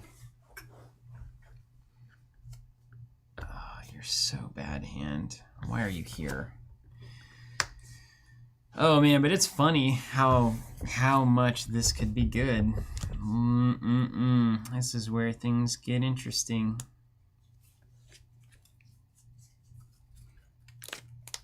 You happen to know how many sigils are in the deck, but going to 1 against Briar is so terrifying. Yeah, primarily because of that, let alone strictly cannot do it.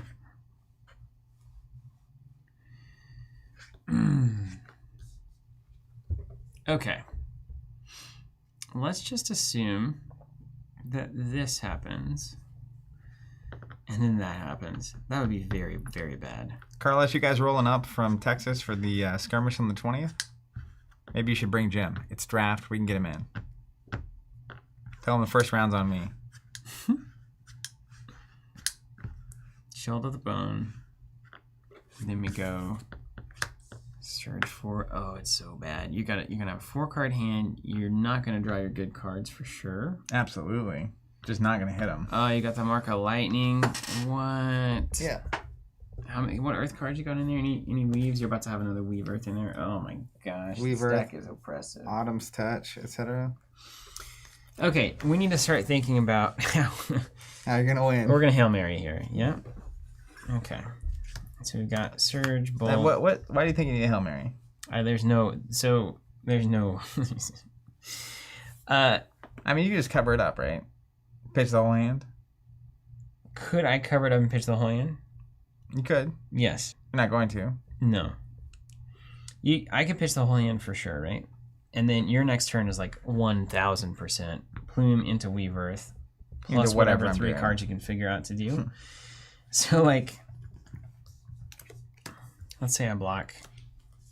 This is a fine thing to do too. I could just sit this here, block 7. You might mark there. I don't know how many Ball Lightnings you've got or what your deck consists of, but well, I think at that point, sometimes you wait.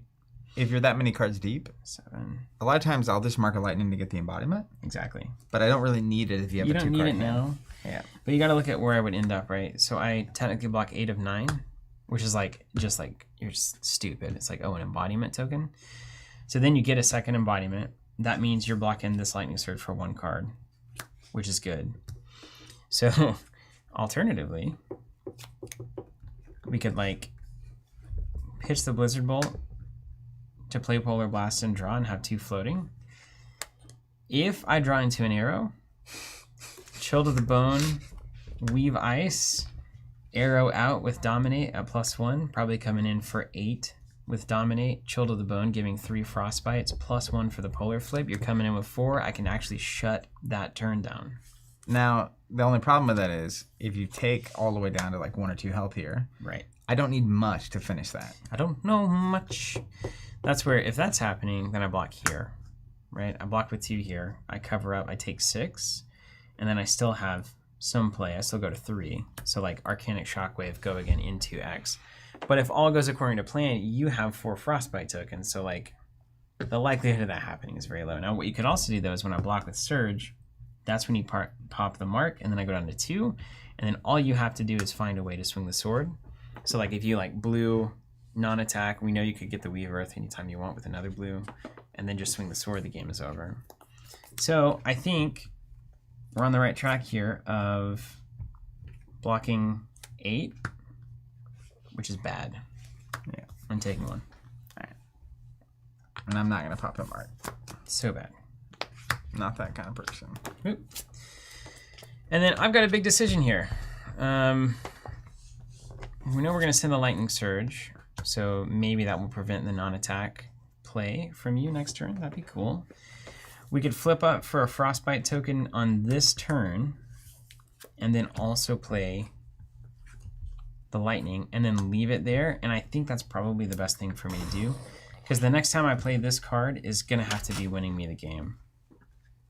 So let's go ahead and give you a frostbite and then swing for 4. Okay, let me map this one out.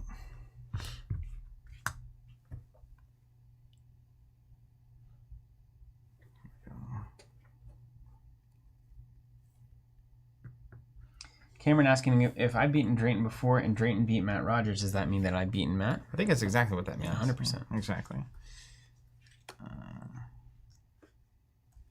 It's great. I met Matt. Wonderful, wonderful dude. Nice. Said hi. Said thanks for everything you're doing for the game. I think he was probably very jet lagged.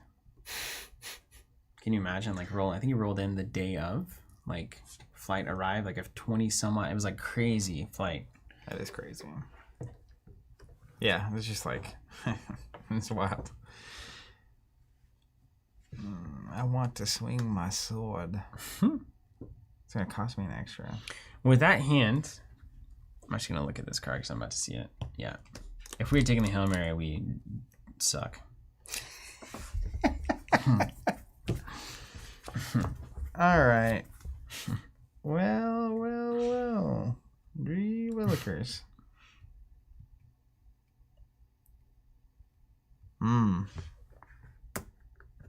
Let me show you this hand. Okay. Let's get this on. You don't have a fuse for that in twine, right? But I can go get it. But it cost me 1. Yeah. So what I was looking at actually Yeah, you don't really have the. So you is a few things. Yeah, there's a lot of good stuff there. So I take 4, go down to 3.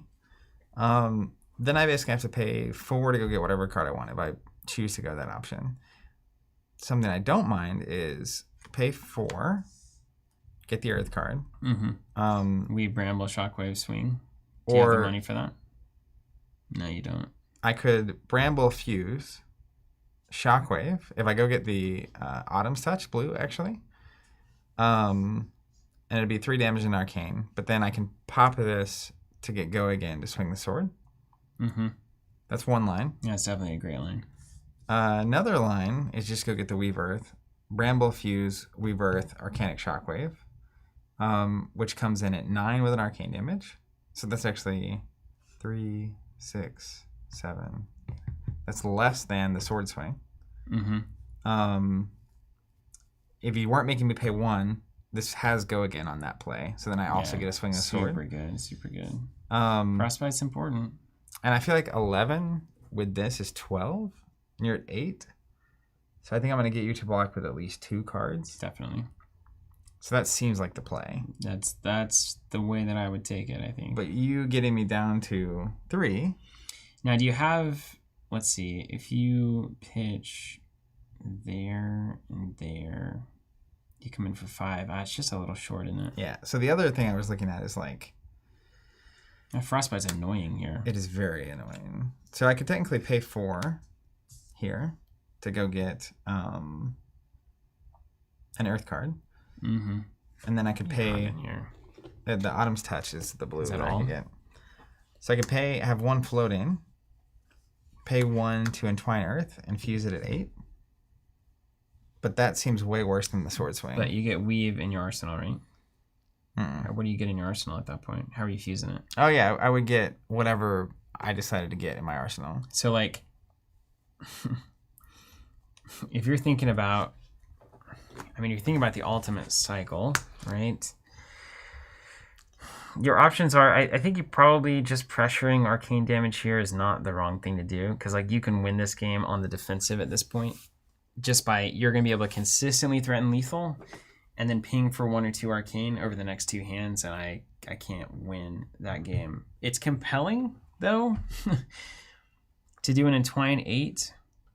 What do I go to? So I'm at 8, right? So if you Entwine 8, I got to block with at least 1 card. You mark. Then... I feel like you with a 3-card hand is actually like... That's way worse. You can kill me if I just take this damage. Don't let that happen.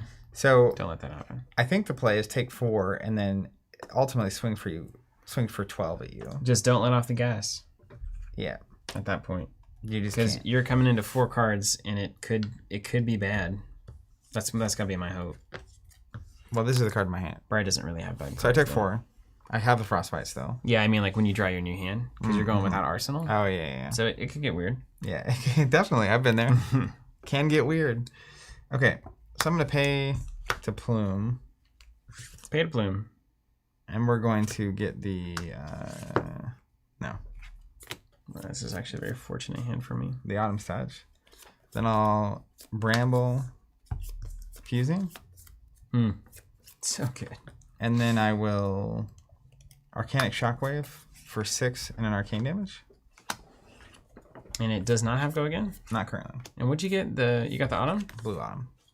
It's what lets me also swing the sword. So I'm basically threatening 12. Right. Yeah. Yeah. So coming in at 6, so the arcane happens.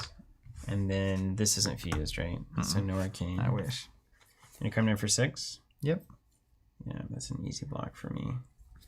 And then we're gonna try to. All right, 6 at you. Yeah, and then I'll go ahead and give it go again. And then I'll swing the sword for 2 and 2. Yeah.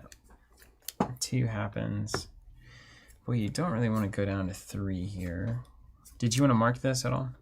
Does that matter? Yeah, I'll go ahead and mark it. Okay. Get another embodiment. I think it's important for me to get in the range where if I don't block the sword here, I go to 2 and then swing the sword for the win. Yeah. That's the threat level midnight right there. So if I pitch here, blast, draw, 1 floats. That's an option. It's amazing this Lexi Bowl came out of the pool I played.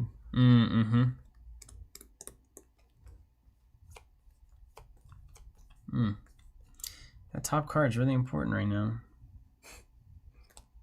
What you happen to draw, yeah. Yeah, so like, I'm not convinced that like even if you cover up this 2 here, you go to 1 card in hand. I'm not sending back any damage at that point, guaranteed. Yeah, I think you go down 2. Yeah, I think you have to, because like at that point there's no winning for you there. Like you're on such a back foot. So I need to get lucky here. Very, very lucky. Well, you know Briar's a potato fan. She must be Irish. Yeah. She does like the potatoes. No potatoes in this house. All right, let's play that Polar Blast. Pay it off. Draw a card. 2 or dominate. 2 or dominate, yeah. So really that's preventing you from getting +1. If we're being genuine here. That's right, yeah.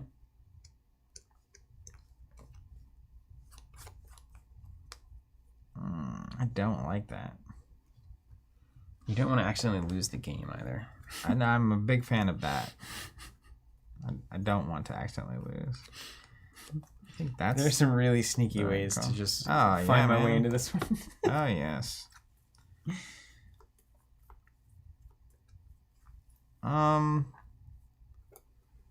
2 cards, so let's think about this. You're going to have to pay 1 to load. If it's an arrow of any color that matters, you're going to have to pay 1 to shoot it.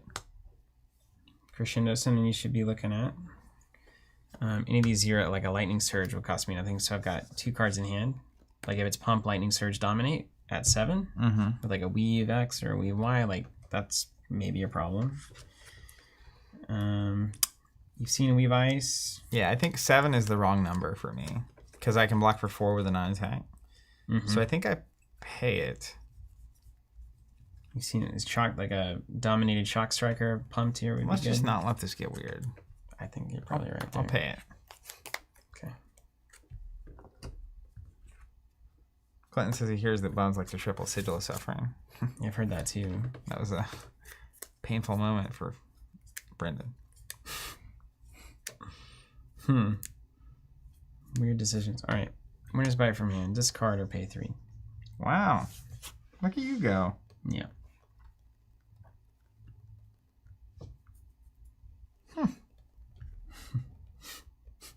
This is a little uncomfortable. I'll pay 3. Yeah. And then I'm Arsenal and pass. Cheeky. Cheeky. You didn't even have anything. I'm cycled though. I think I'm back. I'm back home. All right. Mine? Yeah. We're just going to go Red Heaven's Claws for 5. Yeah.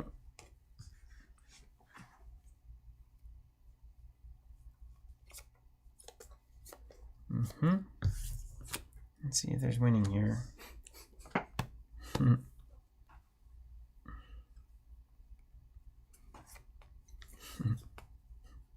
Man, what a game. Oof. Okay. Well, But this is so great. so we need to block all of it. Specifically, yes. And then we need to do, so we're going to block here and here, ugly. And then we're going to pitch, throw it in. Ooh, that's ugly stuff right there. You almost had a deck.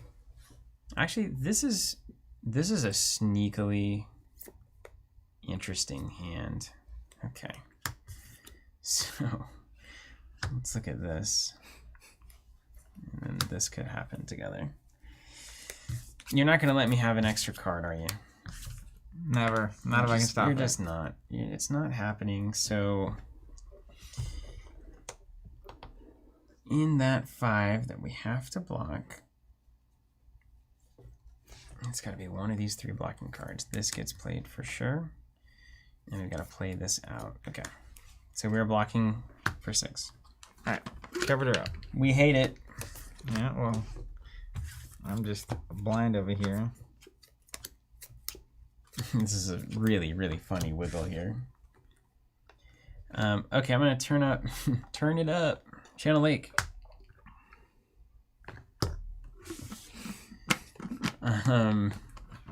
Okay. Pitch, play, with a nice card. It's going to stay in, and then I'm going to yellow ball lightning. Gotta block it.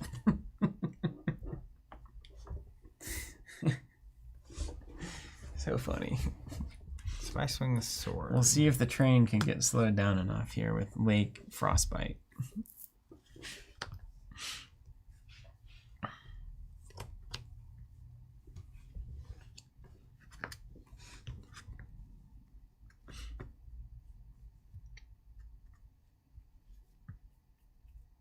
Water, the only element, I think that, maybe this isn't true, but a notable element that gets less dense as it freezes. So the ice rises to the top, which allows for life to be created, apparently. According to the scientists. That's real annoying, dude. Yeah. I'm such one a wiggle. short, actually. Such a wiggle. I'm literally just one resource short. Just wiggling, man. Like a tadpole in an old pond. Huh. Uh-huh.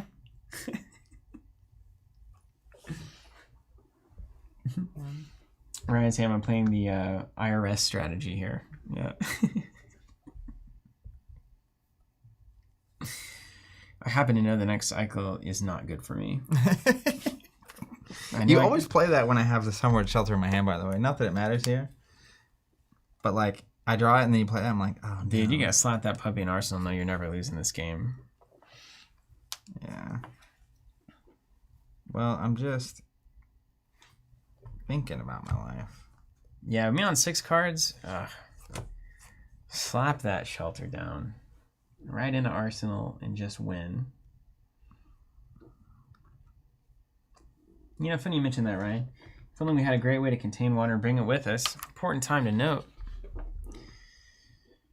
This stream, of course, is sponsored by Nalgene water bottles, made in the USA, right here in the States. Good way to carry water from place to place. You also drink out of it while you're transporting. Nalgene.com there, nicely branded in the middle. I like the 48-ounce bottle. I had this one for a while. I haven't lost this one. Obviously, if I'd lost it, I wouldn't have it. So, it's kind of stands to reason. Nalgene water bottles, Hydro Brain, Hydro Life. You have no card in Arsenal? Go ahead and send that check to Stephen Woolley, care of, yes, I have no cards in Arsenal. I did not expect to get this far through the deck. So I have done myself no favors. Yeah. This section of the game. He was not planning to be here. I was not planning to be here, no. Let's block. Hold on. No. Block 2. You got it. Cover to ride up. Channel. All right. First thing costs 2. That's right.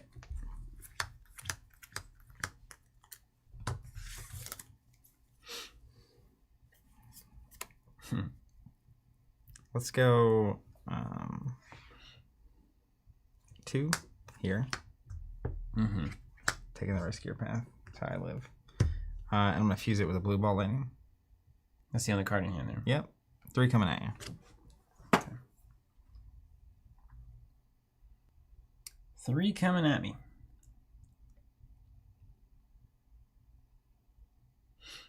Well, so when the game gets tough, doesn't it? The grind. You send 3. Say I block 3. You send ball. I gotta block that too. So if I'm gonna block ball, I can block a 2 here if I need to. Or we might arsenal that ball lightning. I just swing the sword. I have to pay 2 for the sword. Mm-hmm. I was planning on just swinging the sword. Oh. But now I have the ball and play instead for 1. Yeah. Because if I could swing the sword and arsenal ball, that's the dream. That is a dream. But that's okay. Here we are. Yeah, ball for 1. Yeah. It's a 2 block for me, dog.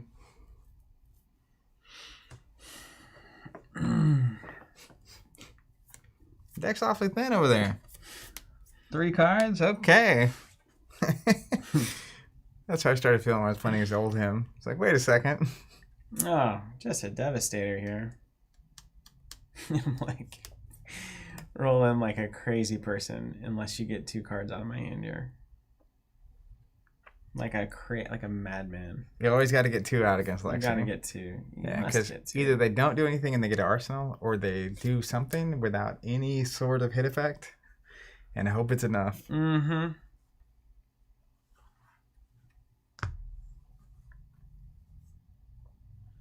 Oh no, we don't like that at all. Just so we're aware, that saved your life this turn. Yep. That's what we're here for. All right, let's cover that up for 3. All right. Then I may as well pay and just swing the sword for 2, right? It's the same difference. And I save a card. Yes. Like I can play ball lightning, or I can pay. Yes, you pay. And swing the sword for 2. You have to block either way. Yeah. I did myself. I was lying about the second cycle, by the way. You're about to see what I'm doing, but I did not sell myself down the river on that one. It's literally a dominate flake out off of the blue here. Yeah. It's like, oh my god, it's so good. But now I'm sad because I have to block with this and this. Yeah. And it makes me so sad, and I think I cannot win the game now because I have 3 cards left. Over to you. So sad. You know, I have embodiment, so like my hope here is that this is maybe gets 2 out and you feel bad about it. Icing counter for 5 there.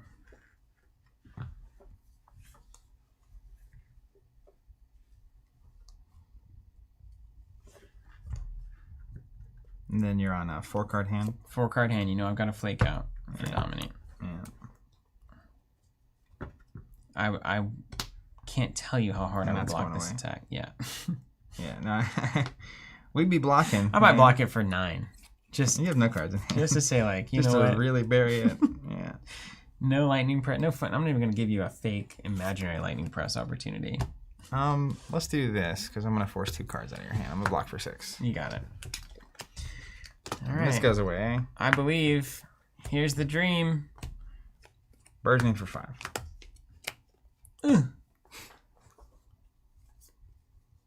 What up, Agent Zero?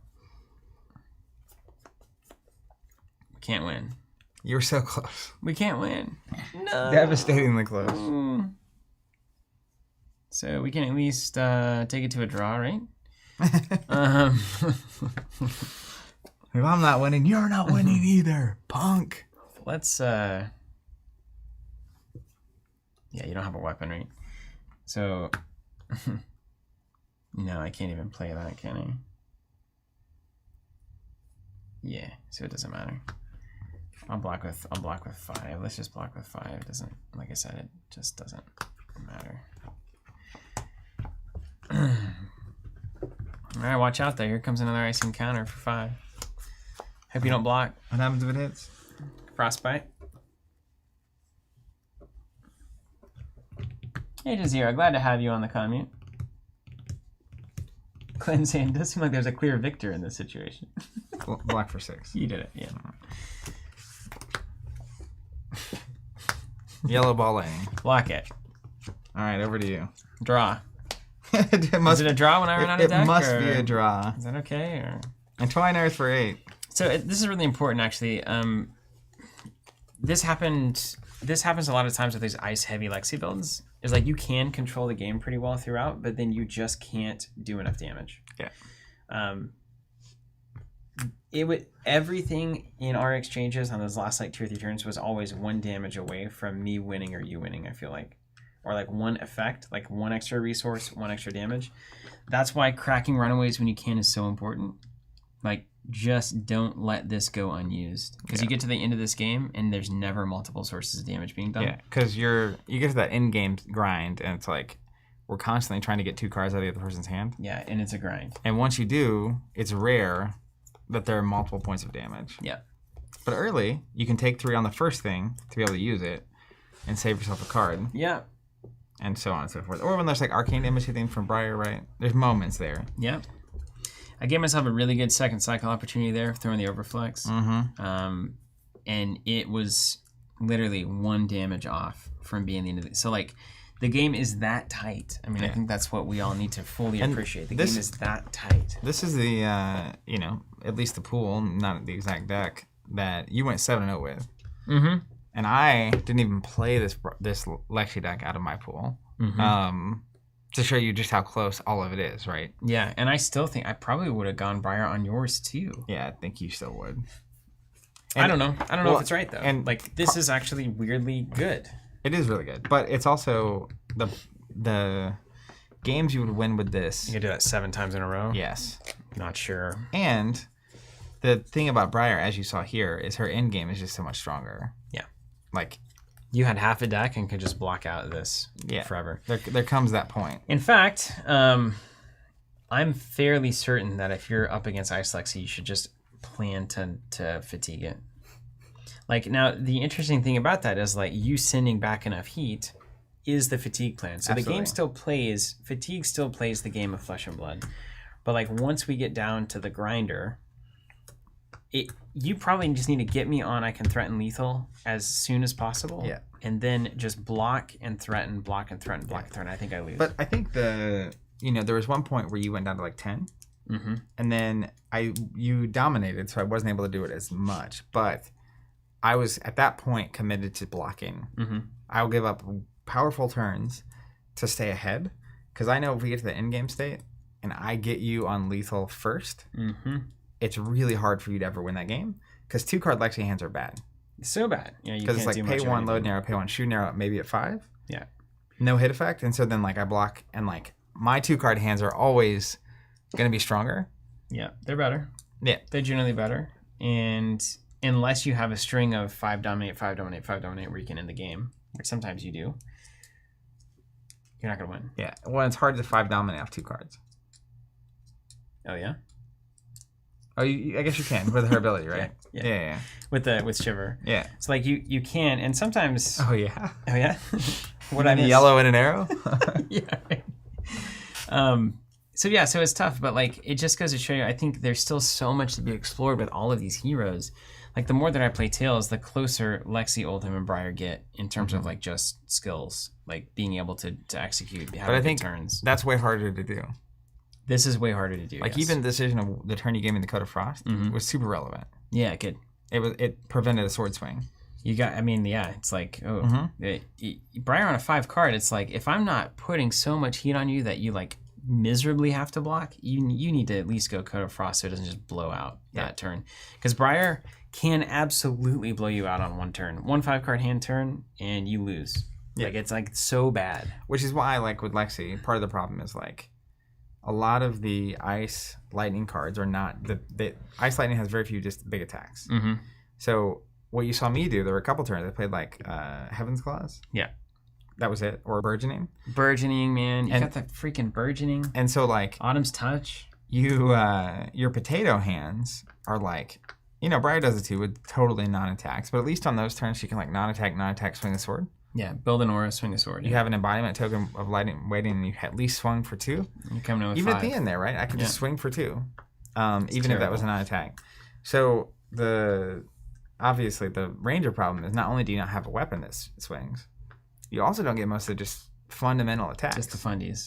Yeah, it's crazy. They hate the fundies for Ranger, man. You're supposed to be shooting arrows, not playing the fundies. It's fancy. Anyway, hey, thanks for joining us. That's good, right? Reminder: we have Majestic tokens now available. We're sending exclusive Hop resource on that tokens unlimited with sub. unlimited. Grab some of these promo tokens. Get a few boxes of unlimited. It's free shipping at 3, right? Yep. Yeah. And map. And like that's in SMAP pricing. So filling in some of the slots on Tales of Arya. What we've seen, right, is like I don't know how long. We don't know how long these unlimited sets are gonna be around, right? Crucible got pulled. Yep. So I'm kind of getting the sense, and I don't know if this is true at all, but I'm kind of getting the sense that heroes found in some of these boxes in a year or two, like just you gotta find them. Like you can't pull them for the boxes aren't available, right? I mean, I think it seems like they're printing, to kind of touch on that topic. It seems like they're printing to demand. Mm-hmm. But the thing that I keep seeing is this game is growing like crazy. Mm-hmm. The number of people that I've met this weekend who've been playing less than a month or two, high. So like even if you print a set to demand now, if the game continues to just grow, and they're doing a lot of stuff right to get it to grow, you end up in these scenarios where like they can't just keep printing everything. And that's where like I understand when they cut Crucible, it's like I get it. Like they've got Welcome, they've got Arya, they've got Monarch, they've got Arcane Rising, and it's like there's a lot of sets, and you're printing the next set at this point. Mm-hmm. So like you guys start picking and choosing, and like we had our first wave of Crucible sold out, no questions. The second wave was a lot less. So then they had another wave after the second wave. Yeah, it's like of course we're not gonna just like keep we're done printing with this thing. Yeah, it's it. I mean, and it could be the kind of thing where the Wraith Unlimited Arcane Rising that's out currently is the end of it. They haven't said it, but like maybe there's 60%, 20% sitting at distribution right now, and it's like. Yeah, so once that gets kind of dwindled, we'll announce that it's officially out. And I have a sneaking suspicion the next set, assuming it's a supplemental set, may well have some of the critical cards, especially in like the common rare slots. Mm-hmm. Like Mavrian Skies for Runeblade. It's a really good card, and it's a rare from Crucible. And it's like, as a collector, that's not going to bother me if I'm occasionally pulling Mavrians out of my packs. Right. You know what I mean? Right. And we even saw them reprint the Tunic in Crucible from Welcome to Wraith. So like, who knows what they're reprinting in this very set? We don't even really know if it's supplemental. Yeah. Like, it could also be one of those things, and this is what I cannot wait to find out. Like, I'm into the idea of the supplemental set filling in the gaps of classes and really providing some heat for the Monarch and Tales of Arya heroes, and also maybe bringing some new tools in for the previous classes. You can't do that forever, probably, but maybe. Because equipment and weapons change the entire identity of a class. Like the options you have just explode with one piece of equipment or one weapon. I mean, I think that's why the supplemental sets are so interesting, is because even now we have 9 classes. So you could print 9 weapons and 9 pieces of equipment that can and you could print 9 heroes. Yeah. That fundamentally change the shape of all of it. Yeah. Before you even get to the rest of the card pool. But maybe I look at Crucible of War Unlimited as LSS and I say, like, the supplemental set just didn't sell as well. Maybe it did. Maybe it didn't. I don't know what happened. But if I'm looking at the numbers, right, and I'm like, okay, well, people weren't drafting and doing limited for this set, so that cut into its general desirability, because once I had the cards from Crucible that I needed, I didn't need to buy anymore, ever. So maybe I look at that and say, well, maybe I should never do a supplemental set again. Maybe that was an experiment. Well, it was also a smaller set. So like, you needed to buy less anyway. And also, there were only 2 legendaries. Yeah. And one was reprint. Yeah. So like, a lot of factors. To me, the incentive as a player to buy more than like 3 or 4 boxes was very low. Because your odds of actually hitting the hard stuff to get very low, and then you already have everything else. Yeah. So versus like Welcome to Wraith, it's like you always could get the chance to get the legendary that you still don't have. Yeah, definitely. Or a legendary you can trade into. But that's the thing is like maybe you just say, well, this is the model, the release model that works given what we've seen from the player base. Like maybe we should never, a game that is so, that James has expressly said is like kind of built for limited. Mm-hmm. Like that's such a big part of the design decisions being made. We saw that Seeds got banned because it was tweaked to make limited better, and then it was banned and constructed, right? Yeah. So if that's your entire kind of guiding philosophy, then maybe all of your sets should be draftable and able to be played sealed. Well, and we don't know. One thing that there's a lot of speculation about, other games have done this exact thing, like Star Wars TCG did it. You also have the possibility of reprinting, basically a reprint set. Mm-hmm. So you could literally have a new player set, and it's just designed to give you the fundamental cards you need for all of the classes across the first 10 sets or whatever. You can even do that with new Blitz decks, right? Like you have an Ira or Katsu Blitz deck, a Bravo Blitz deck, and have like some of the staples in there. That is actually probably the way. It doesn't get in the way of your main printer. Yeah. Then you can do the decks separate. Yeah, and it's very specifically like you could just keep rotating through your starter decks. It's like, okay, now we're going to give a Dorinthia deck that has cards from the entire game. Mm-hmm. And like... But you probably don't do like Majestics and up, right? Do you? No, I mean, you don't, right? Mm-mm. So that's weird. And so on that note, also, hey, if you need any more Monarch, I think we still have some Monarch First Edition sealed cases available online. And the Welcome to Monarch Unlimited bundle. And the Welcome to Unlimited bundle. So if you're looking to pick up more First Edition Monarch, this is the last of what we have. So we had a number of subs. Every time we run subscriptions, right, there's failed cards and people that it doesn't get to them because their payment fails or whatever it is happens. And then we have these boxes left over. That's one of the reasons that subscriptions is such a rigid system for us. Because like, if you ever have a thing where like 10 to 20% of people are like, hey, I want a refund on my subscription. It's like, well, we just bought all of this for you, and now we are sitting on it. So we had a number of those boxes from failed payments, failed cards, etc. We used those for some in-person stuff. We did those on Sealed Saturday, and then we also cracked them for some singles throughout kind of the season. We're pretty satisfied with where all of that is now. So we're just moving them out online. They're pretty well below market prices. So you can check that out. Sealed cases on our website. You should be able to find it. If you can't, then we failed. And if you need another case, it's one per customer.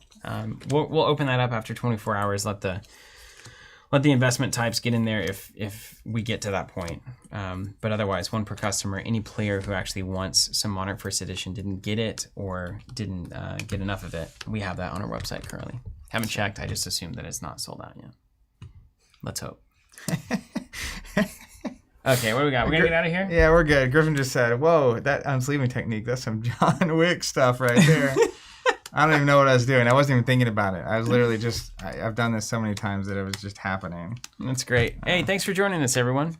Happy to see everybody at the Dallas Calling. So good. Get out to one of these events. Yeah, if you're going to be in Cincinnati or Orlando, feel free to say hi. I'll be at both of those events. Very much looking forward to I won't be at either. Action. Yeah. Because my plan was to maybe spike my ELO and then never play again. That's one way to do it. Yeah. He's a legend. That worked for a while. Eventually, people that consistently do well at those events will, leapfrog you. But who knows? I think ELO will be important next year for like Worlds and whatnot. So one good event might get you there. Weirdly. We'll see. Thanks, everybody. We'll see you next time.